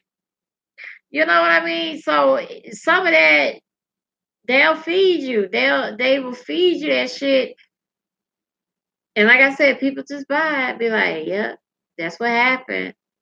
Not, no, y'all need to explain some shit to me why he, you know, why if you don't study it, it literally almost sounds crazy. But why do these days match up like that? Y'all be doing this shit on them days. They believe in numerology, some shit. Some whatever. I don't get that damn part myself, but they strongly believe in it. Um, like sometimes the people, Jesus died at 33, so they believe, taking down somebody either at 33 on the 33rd. I mean, they could break the numbers and flip them, you know, like you know, like like a drug dealer can, you know, can a key. Okay, and so it means, like I said, I'm not all that. I understand it, but I don't understand their version of it. I don't understand what they see in all them damn numbers and flipping them and meaning this and meaning that. And, the 30, you know, kills on the 31, he was 36. Man, you take that three off of that makes them 33. They don't believe in letting people be great past the, like, it's like supposedly like if you fit a sacrifice or a hit mode. Sacrifice could be for anything. It could be for the sake of the situation itself, like the entity itself, the the cult itself, basically, or it could be individually for a person. Like, oh, I want to come up. Oh, okay, sacrifice your mama. Oh, okay, here she is. Oh, okay, now I'm a star. Like literally, that's what they'll be doing. Okay, we'll put you on the radio. We'll put you on the talk show. We'll put you on this. We'll flourish you for real. We'll make the people love you because that you're the only thing they're gonna see. You know, so they'll Taylor Swift you to death is what I call it, because I still that child. Anyway, Britney Spears, Britney she ain't got much talent that I can find, that I can locate anywhere. But yeah, but I don't know, bit cool. Um, so but you have that aspect of it, and then you have the aspect of where they're like, okay, well, okay, we're about to end in a minute. Where you like, okay, well,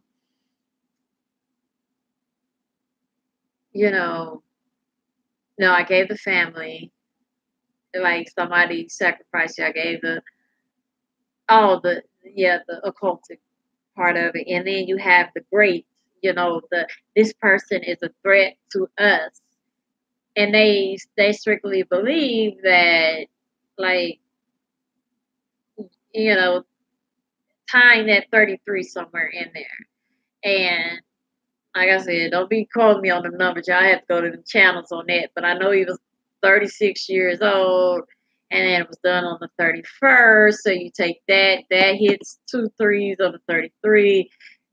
I'm sure they can find a 3 somewhere in there because they always do. On taking from the 36, which would make his age hit the 33. Then you have to multiply that by something. Child, that shit can give you a headache, but they strongly believe in that. Okay. Um, so I don't know. Hey, vibes. Okay. That makes sense. If that was the case, it would have been done right. Child. Mm. Now, the other thing I want to talk about real quick was that awkward ass kiss that Omari Harvey gave Beyonce, which needs his ass whooped. Needs his ass whooped. Because it was just inappropriate in my opinion. What is you on my wife like that for? Bruh? Like the second kiss is where it got. The first one was like, okay, whatever. I still don't think you should have done the first one. But some people, okay, you know, okay. Some people, give you a peck there, or whatever. Italians big on that mwah, mwah type of situation. Somebody might give you a mwah, whatever. I don't think in this day and age, especially with people to be having herpes outbreaks and shit, if you put your lips on me, that is your ass. Okay? That is your ass. But to each his own. To each his own. So to see let's see, they be having 50-11.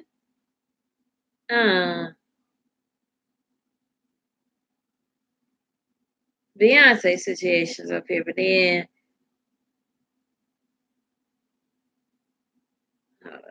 I ain't got no sound to it. Whatever. Okay, I don't know what this shit is. I don't know where the child, I ain't trying to find this shit. But oh,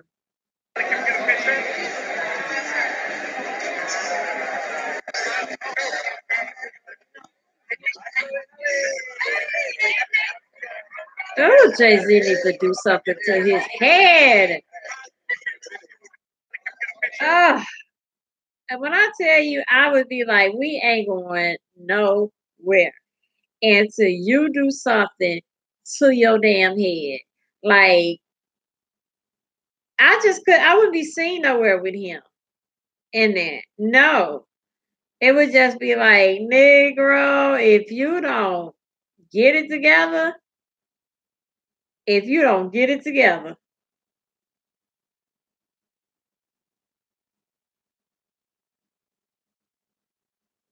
see, that's why. Let me just go to the internet. That's why I can't fuck with Instagram because you always gotta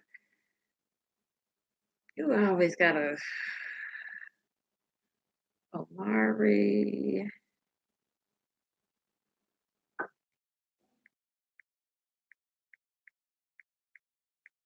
Hardwick kisses Beyonce. Kiss 50 Cent. What's that?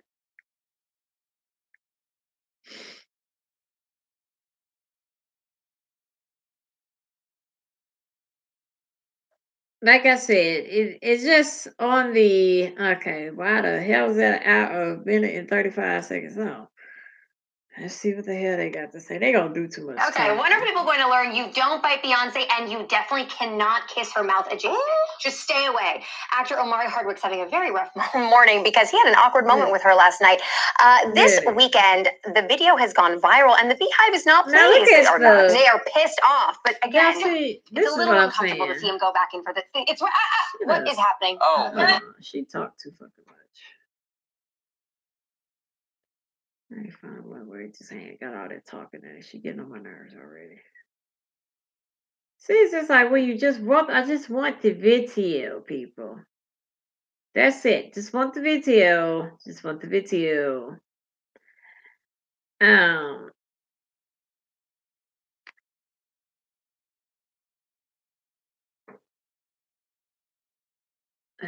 Jesus, that be getting on my nerves. But it was just awkward. In my opinion, it was just awkward. Ain't just about running. Because Beyonce's married.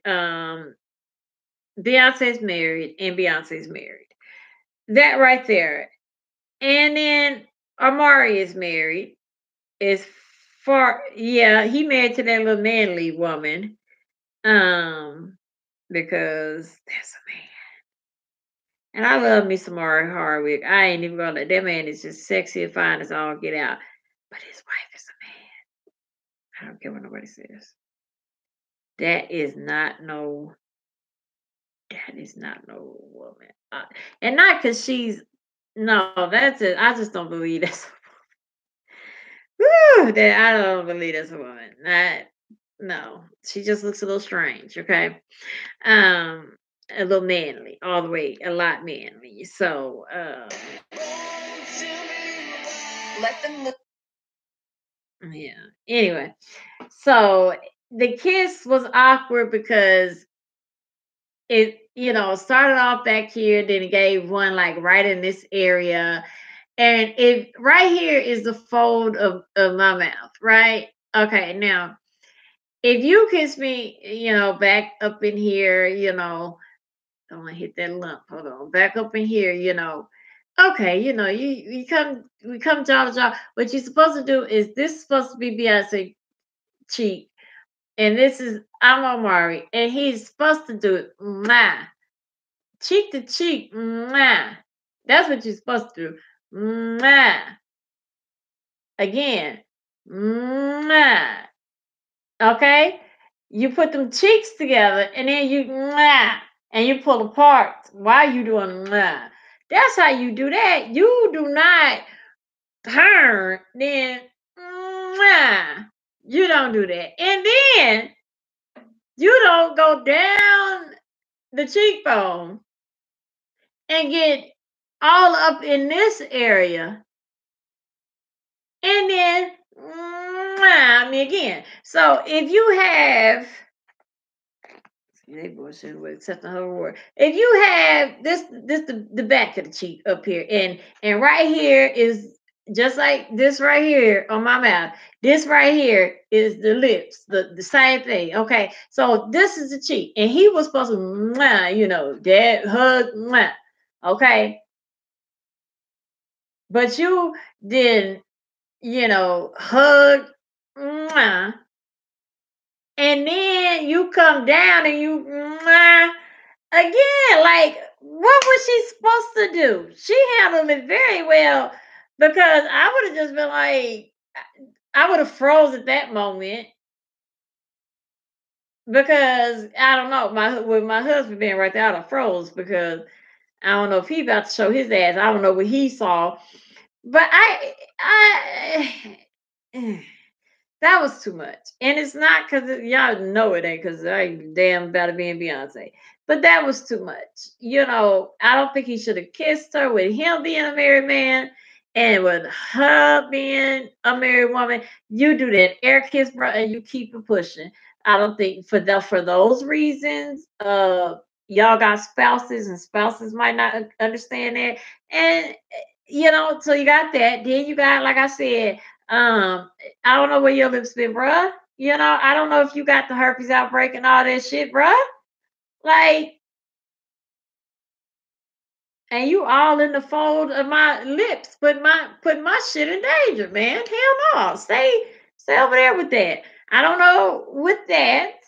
Um, I don't need to be arguing with my husband. That could have been like, yeah, you could have dodged them or something. You know how dudes want to be, how clearly somehow you have some fault in it. You could have done, you should have, could have, would have done something different. Okay, now you could have avoided that. You should have dodged the nigga. You should have all types of stuff.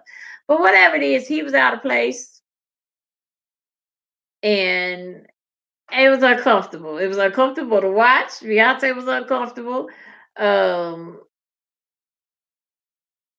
I don't think he meant anything by it. I think he maybe, I don't know. I don't know what was going through his head. Cause I don't know. Cause if you thought, yeah, I'm about to get a feel of something of it, I don't know. I don't know what was going through his head, but if he didn't know then, he damn sure know now. You don't. He should know you don't. You don't do that to man woman. Like I said, that it's an air thing that you do. Even the not the British, but well, the British, whatever you want to call them, Englanders, UK, whatever, overseas, whatever. Even they, do the mwah, mwah. They hit them cheeks. It don't be, I mean, some of them do that, but they used to be like family. Like, okay, Hey, grandma. But if you watch them, a lot of them it be straight air like mwah, mwah. Hey, what's up? And that's how I think Omari should have been handled, how he should have handled it. And that's just that. That's how I feel on that. So, not okay. Hey, grown gangsters. Okay, that's a name and a half. Robbie, I don't. Is this supposed to be emojis? What the hell is that? I can't even tell what that is. Okay. Right, he did. I think he gave like a dap to Jay Z. Like what's up? I'm about to assault your wife. No, I'm just playing. But he gave like a dap or something to Jay Z. Like yeah, he was trying to get a hold of Beyonce. All the other people was greeting her. Didn't have to It just looked like it was too much for her. Even the hug, I think. Even the hug was just like, why you gotta put your whole arm? I think it was just uncomfortable. um Seizing the moment, child. He probably was seizing the moment. uh which if he never met her before, and how people be getting excited about stars, I can get it, because I know I don't get it, but I mean, I get the excitement. I don't get why he would do that, why he did it the way he did it. It was just the second kiss was a bit much. The first one was enough. It was can't nobody figure out the second kiss, bruh. You going down, you're going down the cheek line at this point. One more kiss, you in her mouth, and y'all done made out. You didn't make a whole make out session. Like I just don't. I don't know what he was thinking on. It's Beyonce. Them bees gonna flood your shit with bees. Okay, the beehives. They gonna put all them damn bees down there, and then, um, like I said, your spouse, your wife, might. Because I sure be like, the hell made you think that she needed another? Why in the hell did you kiss her? That like for real? Why? Like, why? You should have gave her that half hug like everybody else was doing, where you hug, but you half that, but you use that hand, then that only that one hand, because that other hand is gonna be in front of y'all. It's damn near y'all doing a dap yourself, and then you hug. Congratulations. No, you did a let me wrap my arms around you type of hug. That's what you did. So I need to know why you did that, because that was too much alone besides them kisses. And then, yeah, could be his husband, because that's a man. I don't care.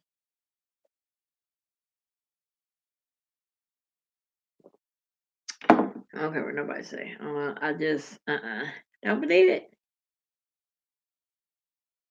Uh, so that's my opinion on the topics. I am going to go because it's almost 1 o'clock in the morning. So I'm going to get off of the phone. Off of the phone. I'm going to get off of the live and supposed to be right at 4 hours, so we good. We good. Um, so I enjoyed you guys, like I always do. And like I said, I am working on a video. Um, that should be out to y'all.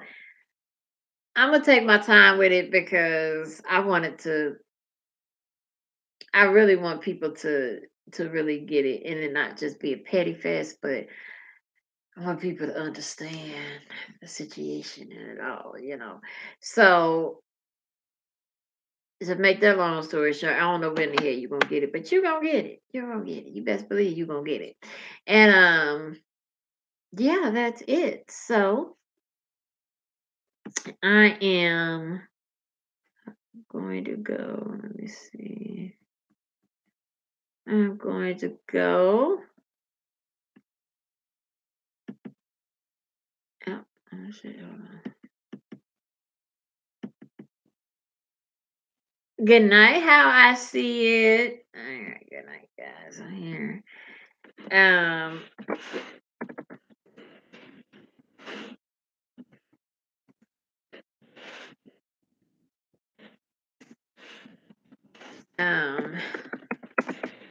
Everybody enjoy their night, morning, whatever the hell. And all that good jazz. And then I will see y'all, I'm sure, in probably a couple more days or some, we'll see each other around the way. So I'll see you guys later, okay? Bye.